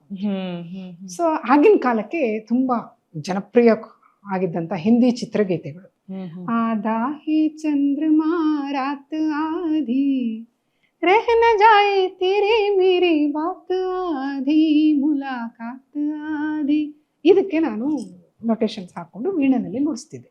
ಅದು ಒಂದು. ಆಮೇಲೆ ಚಲ್ ಅಕೇಲಾ ಚಲ್ ಅಕೇಲಾ ಚಲ್ ಅಕೇಲಾ, ತೆರ ಮೇಲಾ ಪೀಚೆ ಚೂಟಾ ರಾಹಿ ಚಲ್ ಅಕೇಲಾ, ಇದನ್ನೆಲ್ಲ ನುಡಿಸ. ಅವಾಗ ಅವನು ರೇ ಬಂದೆ ನಾನು ಅಂದ್ಬಿಟ್ಟು ಒಂದು ಡಬ್ಬ ತಂದಿಟ್ಕೊಂಡ್ಬಿಟ್ಟು ಅದಕ್ಕೆ ರಿದಮ್ ನುಡಿಸ್ತಾ ಇದ್ದೆ ನನ್ನ ವೀಣೆ ಜೊತೆಗೆ. ಈ ಸಿನಿಮಾ ಅವನು ತುಂಬಾ ಹುಚ್ಚು. ಸಿನಿಮಾ ಹಾಡೋದು ಅಂದ್ರೆ ನಮ್ಮ ಮನೇಲಿ ಎಲ್ರಿಗೂ ಬಹಳ ಹುಚ್ಚೆ. ಇಷ್ಟಿಷ್ಟು ಪುಸ್ತಕ ತಂದು ಇಟ್ಕೊಳ್ಳೋನು. ಇವತ್ತಿಗೂ ನಾನು ಇಟ್ಕೊಂಡಿದ್ದೀನಿ. ಆಮೇಲೆ ಬೇಕಾದ್ರೆ ನಿಮಗೆ ತೋರಿಸ್ತೀನಿ. ಮುಖೇಶ್, ಮೊಹಮ್ಮದ್ ರಫಿ, ಕಿಶೋರ್ ಕುಮಾರ್, ಹಳೆಯ ಚಿತ್ರಗೀತೆಗಳದ್ದು ಪುಸ್ತಕಗಳು ಇಷ್ಟಿಷ್ಟು, ಕೊನೆ ಕನ್ನಡದ್ದು ಎಲ್ಲದನ್ನು PB ಶ್ರೀನಿವಾಸ್ದು ಅದೆಲ್ಲ ತಂದಿಟ್ಕೋತಿದ್ದೆ. ಇದು ನುಡಿಸುವಾಗೆಲ್ಲ ಅವನು ಬಂದು ನನಗೆ ಈ ಥರ ನುಡಿಸ್ತಿದ್ದ. ಅವಾಗಲೂ ಇನ್ನೂ ಗೊತ್ತಿಲ್ಲ ಅವ್ನು ಕಲಿತಾನೆ ಅಂತ. ಆಮೇಲೆ ನಾನು ಸಂಗೀತ ಇದು ನನ್ನ ಡಿಗ್ರಿ ಎಲ್ಲ ಮುಗಿದಿತ್ತು. ನಾನು ಎಲ್ಲೋ ಒಂದು ಕಡೆ ಕೆಲಸಕ್ಕೂ ಹೋಗ್ತಾ ಇದ್ದೆ. ಆವಾಗ ಇವನು ಫೈನಲ್ ಇಯರ್ಗೆ ಬಂತು. ಫೈನಲ್ ಇಯರ್ಗೆ ಬಂದಾಗ ಅವ್ನಿಗೆ ಅದೇನೋ ಸಡನ್ ಆಗಿ ಇದ್ದಕ್ಕಿದ್ದಂಗೆ ಹಾರ್ಮೋನಿಯಂನಲ್ಲಿ ಆಸಕ್ತಿ ಬಂದಿತ್ತು. ನಾನು ಹಾರ್ಮೋನಿಯಂ ಕಲ್ತ್ಕೊಳ್ತೀನಿ. ಸರಿ ಬಾ ಹಾಗಾದ್ರೆ ನಮ್ಮ ಮೇಷ್ಟ್ರು ಹೇಳ್ಕೊಡ್ತಾರೆ ಅಂತ ಅಂದ್ಬಿಟ್ಟು ನಾನು ವೀಣೆ ಕಲಿತಾ ಇದ್ನಲ್ಲ, ಅಲ್ಲೇ ಅವರು ನಮ್ಮ ಗುರುಗಳ ತಂದೆಯವರು ಎಲ್ ನರಸಿಂಗರಾವ್ ಅಂತ ಹೇಳಿ ಅವರು ವೀಣಾ ತಯಾರಿಕರು, ಅವರು ಹಾರ್ಮೋನಿಯಂ ಹೇಳ್ಕೊಡ್ತಿದ್ರು. ಅಲ್ಲಿಗೆ ಫಸ್ಟ್ ಸೇರಿಸಿದೆ ಅವನು. ಒಂದು 4-5 ತಿಂಗಳು, 6 ತಿಂಗಳಂತ ಇಟ್ಕೋಬೋದು, ಅಷ್ಟು ಅಲ್ಲಿ ಅಭ್ಯಾಸ ಮಾಡಿದೆ. ಆದರೆ ಅವನಿಗೆ ಕರ್ನಾಟಕ ಸಂಗೀತದಲ್ಲಿ ಅಷ್ಟು ಆಸಕ್ತಿ ಬರಲಿಲ್ಲ. ಅಷ್ಟೊತ್ತಿಗಾಗಲೇ ಅಲ್ಲಿ ಫೈನಲ್ ಇಯರ್ನಲ್ಲಿ ಇದ್ನಲ್ಲ, ಅಲ್ಲಿ ಒಂದು ದಿವಸ ಯಾವುದೋ ಒಂದು ಹಾಡಿಗೆ ಯಾರೋ ಬರಲಿಲ್ಲ ಅಂತ ಹೇಳಿ ಇವನೇ ತಬಲಾ ನುಡಿಸ್ಬಿಟ್ಟಿದ್ದಾನೆ. ಆವಾಗ ಇವ್ರು ಲೆಕ್ಚರರ್ ಒಬ್ರು ನೋಡ್ಬಿಟ್ಟು, ಅತ್ರಿ ನಿನಗೆ ಒಳ್ಳೆ ವಾಯ್ಸ್ ಕೂಡ ಇದೆ, ಒಳ್ಳೆ ಕೈನೂ ಇದೆ ತಬಲಾದಲ್ಲಿ, ನೀನು ಹಿಂದೂಸ್ತಾನಿ ಕಲ್ತ್ಕೊಳಪ್ಪ, ನಿನಗೆ ಒಳ್ಳೇದಾಗುತ್ತೆ ಅಂತ ಹೇಳಿ ಈ ಥರ ಚಾಮರಾಜಪೇಟೆಯಲ್ಲಿ ಪಂಡಿತ್ ಆರ್ ವಿ ಶೇಷಾದ್ರಿ ಗವಾಯಿ ಅವರು ಅಂತಿದ್ದಾರೆ, ಅವ್ರ ಹತ್ರ ಹೋಗಿ ಗುರುಗಳ ಹತ್ರ ಸೇರ್ಕೊಂಡೆ. ಅಲ್ಲಿ ಹೋಗಿ ಸೇರ್ಕೊಂಡೆ ಗುರುಗಳ ಹತ್ರ. ಅದು ಅವನಿಗೆ ಒಂದು ಮೆಟ್ಲಾಗ್ಬಿಡ್ತು. ಆಮೇಲೆ ಸತತವಾಗಿ ಹಿಂದೂಸ್ತಾನಿ ಅಭ್ಯಾಸವನ್ನು ಮಾಡ್ದ. ಅದರಲ್ಲಿ ಕರ್ನಾಟಕ ಸರ್ಕಾರದ ವಿದ್ವತ್ ಪರೀಕ್ಷೆಯನ್ನು ಮಾಡಿಕೊಂಡ, ಗಂಧರ್ವ ವಿದ್ಯಾಲಯದ MA ಪದವಿಯನ್ನು ಪಡ್ಕೊಂಡ, ಎಲ್ಲವನ್ನ ಸಾಧಿಸಿ ಜೊತೆಗೆ ಸುಗಮ ಸಂಗೀತ ಕ್ಷೇತ್ರದಲ್ಲೂ ಜೊತೆಯಾಗಿ ಬೆಳೀತಾ ಬಂದು, ಆಮೇಲೆ ಅದಕ್ಕೆ ಇನ್ನೊಂದು ವಿಶೇಷವಾದ ಗುಣ ಅಂತಂದರೆ ಅವನ ಧ್ವನಿ PB ಶ್ರೀನಿವಾಸ್ ಅವರ ಧ್ವನಿಯನ್ನು ಅತ್ಯಂತವಾಗಿ ಹೋಲ್ತಾ ಇತ್ತು. ಅಂದರೆ ಅವನು ಅದನ್ನು ಅನುಕರಣೆ ಮಾಡಲಿಲ್ಲ, ಅವನು ಅನುಕರಣೆ ಮಾಡಲೇ ಇಲ್ಲ. ತಪ್ಪು ತಿಳ್ಕೊಂಡಿದ್ದಾರೆ ಎಲ್ಲರೂ, ಅವನು ಅನುಕರಿಸ್ತಿದ್ದ ಅಂತ. ರಾಂಗ್ ಅದು. ಅವನು ಅನುಕರಣೆ ಮಾಡಲೇ ಇಲ್ಲ, ಅವನಿಗೆ ತಾನಾಗ ಅದು ಬಂದ್ಬಿಟ್ಟಿತ್ತು. ಅದು ಯಾವಾಗ ಗೊತ್ತಾಯ್ತು ಅಂತಂದರೆ, ಒಂದು ವೇದಿಕೆಯಲ್ಲಿ PB ಶ್ರೀನಿವಾಸ್ ಅವ್ರ ಹಾಡನ್ನು ಅವನು ಹಾಡ್ತಾ ಇದ್ದಾಗ ಜನ ಎಲ್ಲ, ಅಯ್ಯೋ ಇದೇನಿದು PBS ವಾಯ್ಸ್ ಥರನೇ ಇದೆಯಲ್ಲ, PBS ವಾಯ್ಸ್ ಥರನೇ ಇದೆಯಲ್ಲ ಅಂದ್ರೆ ಆವಾಗಲೇ ಅವನಿಗೂ ರಿಯಲೈಸ್ ಆಗಿತ್ತು. ಅದಾದ ನಂತರ ಅವನೇನು ಮಾಡ್ದ, PBS ಹಳೆಯ ಚಿತ್ರಗೀತೆಗಳ ಸಂಜೆಗಳನ್ನು ಜಾಸ್ತಿ ಮಾಡ್ತಾ ಬಂದ, ಎಲ್ಲ ಮಾಡ್ದ. PBS ಜೊತೆಗೂ ಹಾಡ್ದ. PBS ಅವರೇ ಹೇಳಿದ್ರು, ನನ್ನ ಪ್ರತಿಧ್ವನಿ ಅತ್ರಿ, ನನ್ನ ಜೂನಿಯರ್ ಅಲ್ಲ ಅಂದ್ರು ಅವರು. ಅತ್ರಿ ಅವರು ಎಲ್ಲರೂ ಜೂನಿಯರ್ PBS ಅಂತ ಕರೀತಾರ ಅವನ್ನ, ಆದ್ರೆ ಅವ್ರು ಅಂದ್ರು ನನ್ನ ಜೂನಿಯರ್ ಅಲ್ಲ ಅತ್ರಿ, ನನ್ನ ಪ್ರತಿಧ್ವನಿ ಅವನು ಅಂದ್ರು. ಆಗ ಹಾಡ್ತಾ ಬಂದ, ಅದರಲ್ಲೂ ಒಂದು ಹುಚ್ಚು ಬಂತು. ಆಮೇಲೆ ಇಲ್ಲ, ಬರೀ PBS ಅವರ ವಾಯ್ಸಲ್ಲೇ ಹಾಡ್ತಾ ಇದ್ರೆ ಸರಿ ಹೋಗಲ್ಲ, ಅತ್ರಿಯ ಒಂದು ಸ್ವಂತಿಕೆಯನ್ನು ಸ್ಥಾಪಿಸ್ಕೊಳ್ಬೇಕು ಅಂತ ಹೇಳಿದಾಗ ಅವನು ಸುಗಮ ಸಂಗೀತದ ಹತ್ರ ಒಲವು ತೋರಿಸಿ ಒಂದಷ್ಟು ಕವಿಗೀತೆಗಳನ್ನು ಆರಿಸ್ಕೊಂಡು ತನ್ನದೇ ಸಂಗೀತ ಸಂಯೋಜನೆಯಲ್ಲಿ ಹಾಡಿಸ್ದ, ಅದರ ಕಾರ್ಯಕ್ರಮಗಳನ್ನೆಲ್ಲ ಕೊಡ್ತಾ ಬಂದ. ಹಾಗಾಗಿ ಅವನದೊಂದು ಛಾಪು ಸುಗಮ ಸಂಗೀತ ಕ್ಷೇತ್ರದಲ್ಲಿ ಕೂಡ ಬೆಳ್ಕೊಳ್ತು ಅಂತ ಹೇಳ್ಬೋದು. ಅದಾದ ನಂತರ ಎಲ್ಲ ಇತಿಹಾಸ, ಕನ್ನಡ ಸಂಗೀತ ಸಮ್ಮೇಳನ, 6 ಸಂಗೀತ ಸಮ್ಮೇಳನಗಳನ್ನು ಯಾರೂ ಕಲ್ಪನೆಯಲ್ಲೂ ಮಾಡ್ಕೊಂಡಿಲ್ಲದೆ ಇದ್ದಂಥದ್ದನ್ನು 6 ಸಮ್ಮೇಳನಗಳನ್ನು ಆಗಿನ ಕಾಲಕ್ಕೆ ವಾರಗಟ್ಟಲೆ ಅದ್ಧೂರಿಯಾಗಿ ಮಾಡ್ದ. ಅದೇನು ಮಾಡ್ದ, ಹೊಸ ಕಾರ್ಯಕ್ರಮಗಳು, ಕಾರ್ಯಾಗಾರದಲ್ಲಿ ಕಲಾ ವಿಕಾಸ ಅಂತ ಹೇಳಿ ಅದನ್ನ ಮಾಡ್ದ, ಕಾರಾಗೃಹದಲ್ಲಿ. ಬಹಳಷ್ಟು ಒಳ್ಳೊಳ್ಳೆಯ ಗೀತ ಸಂಸ್ಕೃತಿ ಪ್ರಸಾರ ಅಂತ ಹೇಳಿ ಕೊಳಚೆಗೇರಿಗಳಿಗೆಲ್ಲ ಹೋಗಿ ಸಂಗೀತವನ್ನು ಹೇಳ್ಕೊಟ್ಟ ಆ ಮಕ್ಕಳಿಗೆ. ವಿಶೇಷವಾಗಿ ಎಲ್ಲ ಮಾಡ್ತಾ ಹೋದ. ಅವನದ್ದೇ ಆದಂಥ ಒಂದು ಹೆಜ್ಜೆಯನ್ನು ಸ್ಥಾಪಿಸ್ಕೊಂಡು ಮುಂದಕ್ಕೆ ನಡೀತಾ ಇದ್ದ. ಅಷ್ಟೊತ್ತಲ್ಲಿ ವಿಧಿಯ ಕರೆಗೆ ಹೋಗ್ಬಿಟ್ಟು ಅವನು ಹೋಗ್ಬೇಕಾಯ್ತು. ಎಷ್ಟು ಕಡಿಮೆ ವಯಸ್ಸಿನಲ್ಲಿ ಎಷ್ಟೆಲ್ಲ ಸಾಧನೆ ಅಲ್ಲಮ್ಮ. ಸೊ ನಿಮಗೆ ಕಲ್ಪನೆನೂ ಬಂದಿರೋ ಇರ್ಬೋದು, ಕೆಲವರೆಲ್ಲ ಅತ್ರಿನ ಬಹಳ ವಯಸ್ಸಾದವ್ರು ಅನ್ಕೊಂಡ್ಬಿಟ್ಟಿದ್ರು ಆವಾಗ್ಲೇನೇನೆ. ಕೆಲವೊಬ್ಬರಲ್ಲಿ ಬರ್ತಾ ಇದ್ರು ಸ್ಟೇಜ್ ಹತ್ರಕ್ಕೆ, ನಾವು ಅತ್ರಿಯವ್ರನ್ನ ಭೇಟಿ ಆಗ್ಬೇಕು ಅಂತ. ಅವನು ಅಲ್ಲೇ ಪರಪರ ಓಡಾಡ್ಕೊಂಡಿರ್ತಾ ಇದ್ದ, ಎಲ್ಲ ಕೆಲಸ ಮಾಡಿಸ್ಕೊಂಡು, ಇವ್ರೇನ ಅತ್ರಿಯವರು ಅಂದ್ರೆ ಪಾಪ ಇವ್ನು ಸಣ್ಣಕ್ಕೆ ಹಿಂಗೆ ಉದ್ದಕ್ಕೆ ಇರ್ತಾ ಇದ್ನಲ್ಲ, ಯಾರೋ ದೊಡ್ಡವರು ಅತ್ರಿಯವರು ಅಂದ್ಬಿಟ್ರೆ ಯಾರೋ ದೊಡ್ಡವರು ಅನ್ಕೊಂಡ್ಬಿಟ್ಟಿದ್ರು ಕೆಲವರೆಲ್ಲ. ಅಂದ್ರೆ ಅವನು ಮಾಡಿದಂತ ಸಾಧನೆ ಆಗಿತ್ತು. ಖಂಡಿತ. ಅವನು ಬದುಕಿದ್ದು ಎಷ್ಟು ವರ್ಷ? ಕೇವಲ 35 ವರ್ಷ. 36ನೇ ವಯಸ್ಸಿಗೆ ನಮ್ಮನ್ನೆಲ್ಲ ಬಿಟ್ಟು ಹೋಗಾಗಿತ್ತು. ಅಷ್ಟರಲ್ಲಿ ಇಷ್ಟು ಸಾಧಿಸಿ ಹೋಗಿದ್ದ. ಗುರುಗಳು ಹೆಮ್ಮೆಯಿಂದ ಹೇಳ್ಕೊಳ್ಳೋರು, ನನ್ನ ಪ್ರೀತಿಯ ಶಿಷ್ಯ ಅತ್ರಿಯವರು ಅಂತ ಕರೆಯೋರು. ಅವರು ಅತ್ರಿ ಅಂತಿರ್ಲಿಲ್ಲ, ಅವರು ಅತ್ರಿಯವರು ಅನ್ನೋರು. ಗುರುಗಳಿಗೆ ಅಷ್ಟು ಅಭಿಮಾನ ಶಿಷ್ಯನ ಮೇಲೆ. ಅವರು ಒಂದು ಲೇಖನ ಎಲ್ಲ ಬರ್ದಿದ್ದಾರೆ. ಅಕ್ಕನಾಗಿ ನಿಮಗೆ ಎಷ್ಟು ಖುಷಿ ಆಗ್ಬೋದು ಅಂತ ಹೇಳಿ ನಾನದು ಕೇಳಲೇಬೇಕು. ಯಾಕಂದ್ರೆ ನಿಮ್ಮ ತಮ್ಮ ಹಾಡ್ತಿದ್ದಂತ ಯಾವ ಹಾಡು ನಿಮಗೆ ತುಂಬಾ ಇಷ್ಟ ಆಗ್ತಿತ್ತು? ಆ ಒಂದು ಅಕ್ಕ ತಮ್ಮನ ಸಂಬಂಧ ಅದನ್ನ ನನ್ನ ಪ್ರಕಾರ ವರ್ಣಿಸ್ಲಿಕ್ಕೆ ಅನುಭವಿಸಿದವರಿಗೆ ಸಾಧ್ಯ. ತುಂಬಾ ಹೆಮ್ಮೆ ಅನ್ಸುತ್ತೆ. ಮತ್ತೆ ಮನೆಯಲ್ಲಿ ಹಾಗೆ ನೋಡಕ್ ಹೋದ್ರೆ ನಮ್ಮ ಅಕ್ಕ, ನಾನು, ನನ್ನ ತಮ್ಮ ಬಹಳ ಒಟ್ಟಿಗೆ ಇರ್ತಾ ಇದ್ವಿ. ಯಾಕಂದ್ರೆ ಅಣ್ಣಂದ್ರು ಸ್ವಲ್ಪ ದೊಡ್ಡವರಿದ್ರು. ಸೊ ನಾವು 3 ಜನ ಒಟ್ಟಿಗೆ ಎಲ್ಲವನ್ನ, ದುಃಖ ಸುಖ ಎಲ್ಲವನ್ನ ಹಂಚ್ಕೊಂಡು ಒಟ್ಟಿಗೆ ಬೆಳೆದಂಥವ್ರು ನಾವು 3 ಜನ.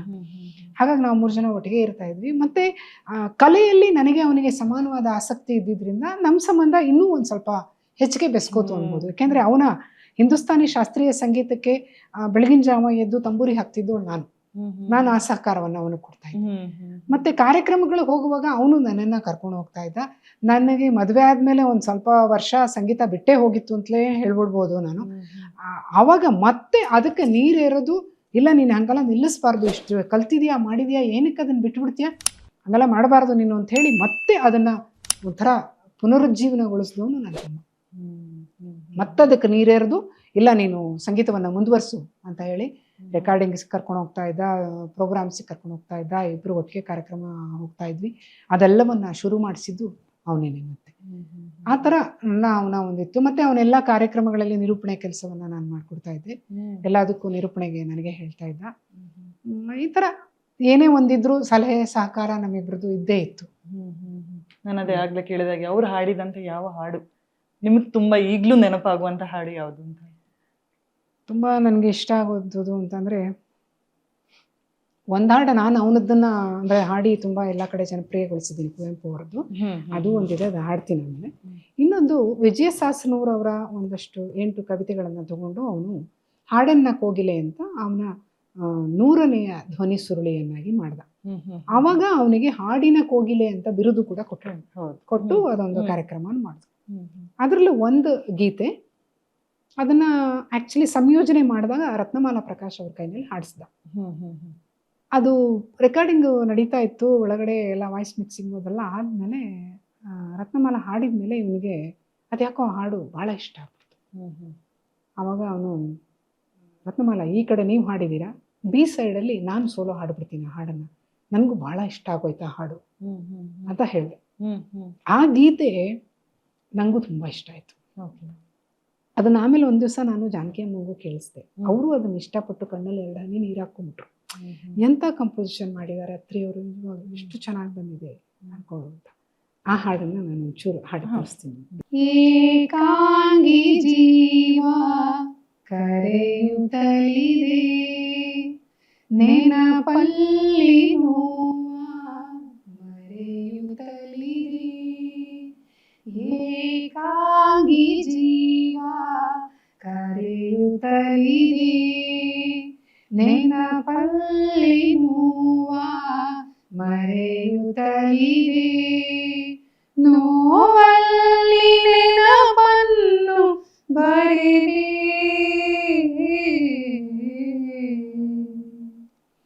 ಏಕಾಂಗಿ ಜೀವ ಕರೆಯುತ್ತಲಿದೆ, ಮಳೆಗಾಳಿ ಚಳಿಗಾಳಿ ಉರಿ ಬಿಸಿಲ ಸಗಿಸಿ, ಹಸಿರಾದ ನೆನಪನ್ನು ಕಾಪಾಡಿದೆ, ಬಿರುಗಾಳಿಯ ಸಹಾಯ ಹೃದಯದಲ್ಲಿ ಚಲಿಸಿ, ಸವಿಯಾದ ನೆನಪನ್ನು ತೂರಾಡಿದೆ, ಕೈ ಹಾಸಿದೆ,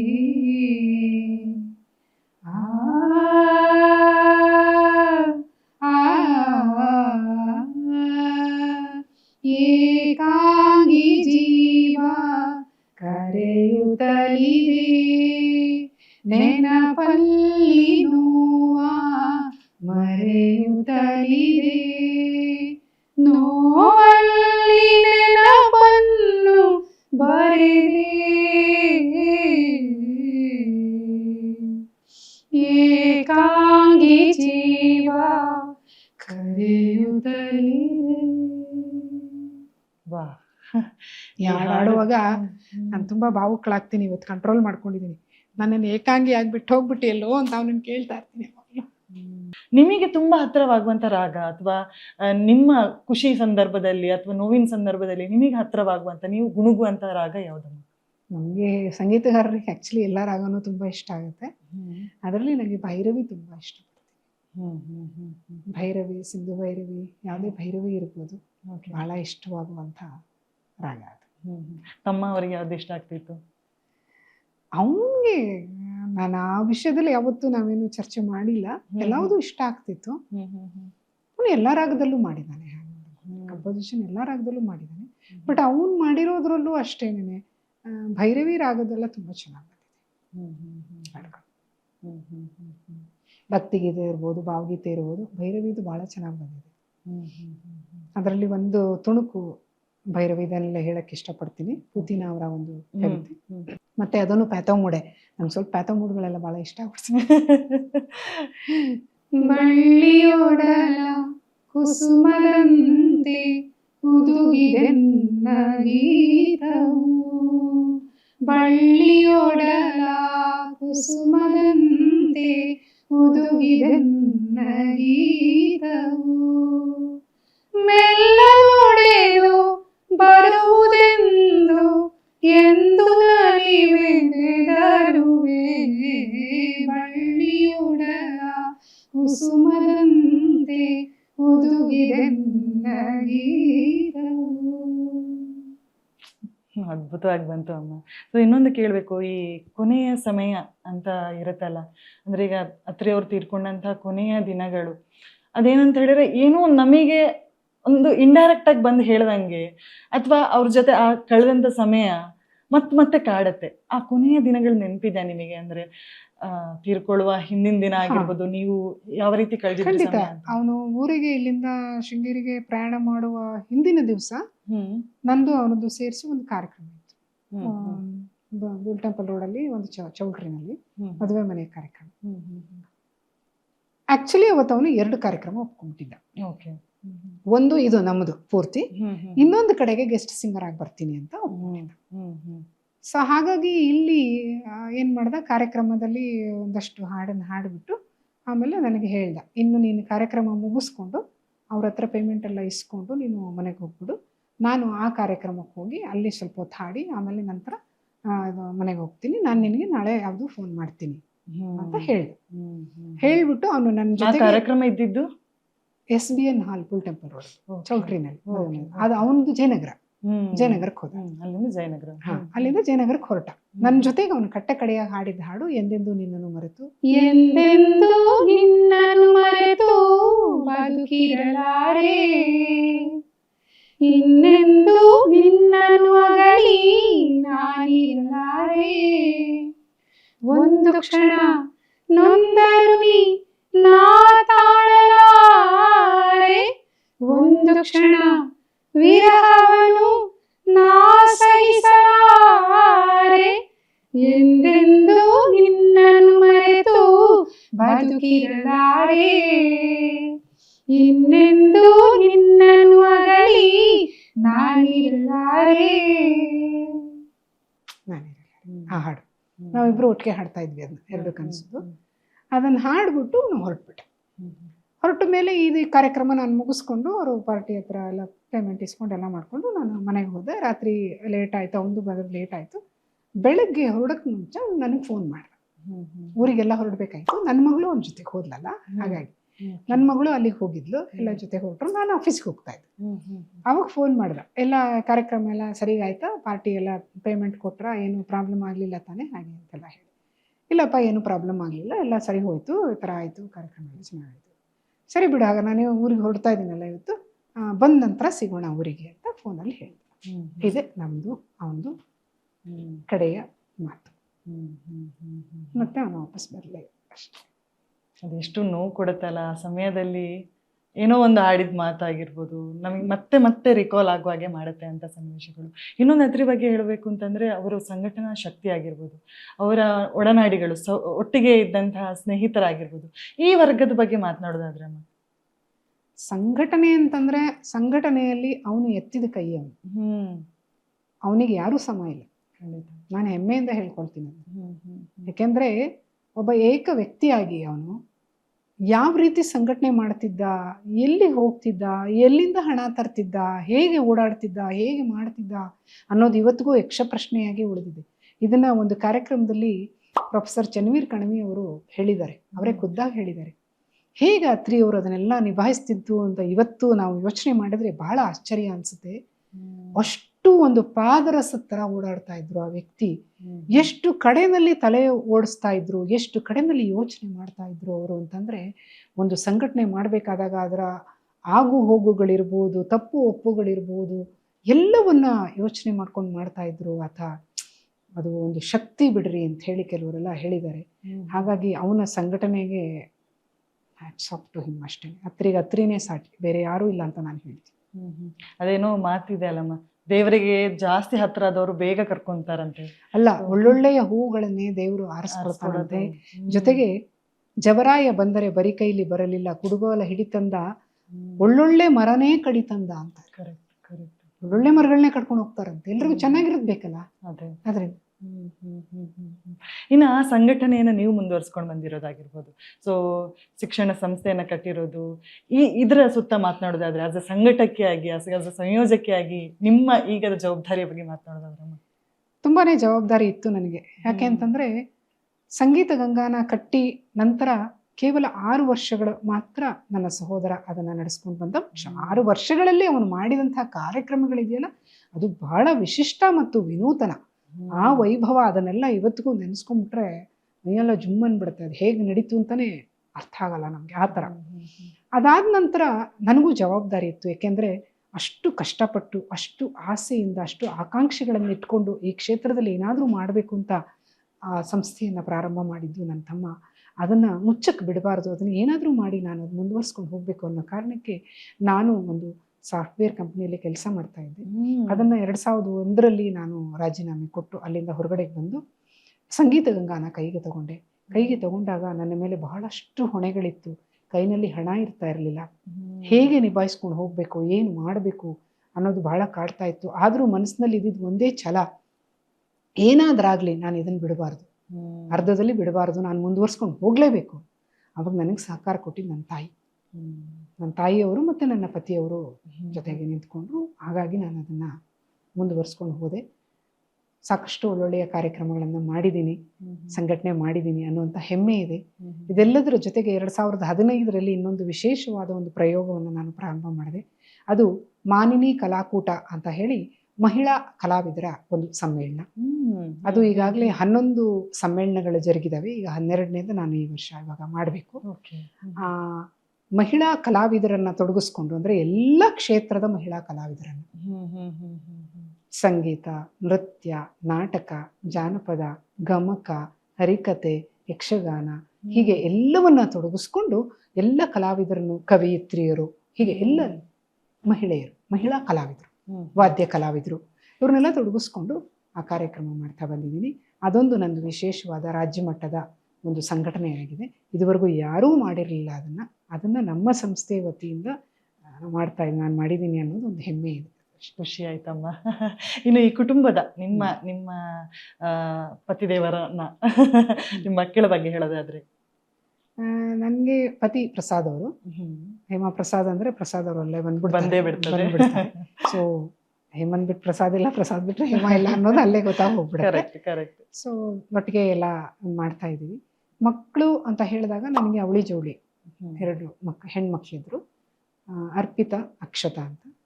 ಅದರಲ್ಲಿ ಅರ್ಪಿತಾ ನನ್ನ ತಮ್ಮನ ಜೊತೆಗೆ ಆ ಒಂದು ಇನ್ಸಿಡೆನ್ಸ್ನಲ್ಲಿ ನಾನು ಕಳ್ಕೊಬೇಕಾಯ್ತು. ಅವತ್ತು ನಿಮ್ಗೆ ಗೊತ್ತಿರೋ ಹಂಗೆ 6 ಜನ ಹೋದರು. ನನ್ನ ಅಕ್ಕನ ಮಗ, ನನ್ನ ತಮ್ಮನ ಹೆಂಡತಿ, ತಮ್ಮನ ಮಗು, ಜೊತೆಗೆ ನನ್ನ ಮಗಳು, ಇಷ್ಟು ಜನ ಒತ್ತೊಟ್ಟಿಗೆ ಹೋದರು.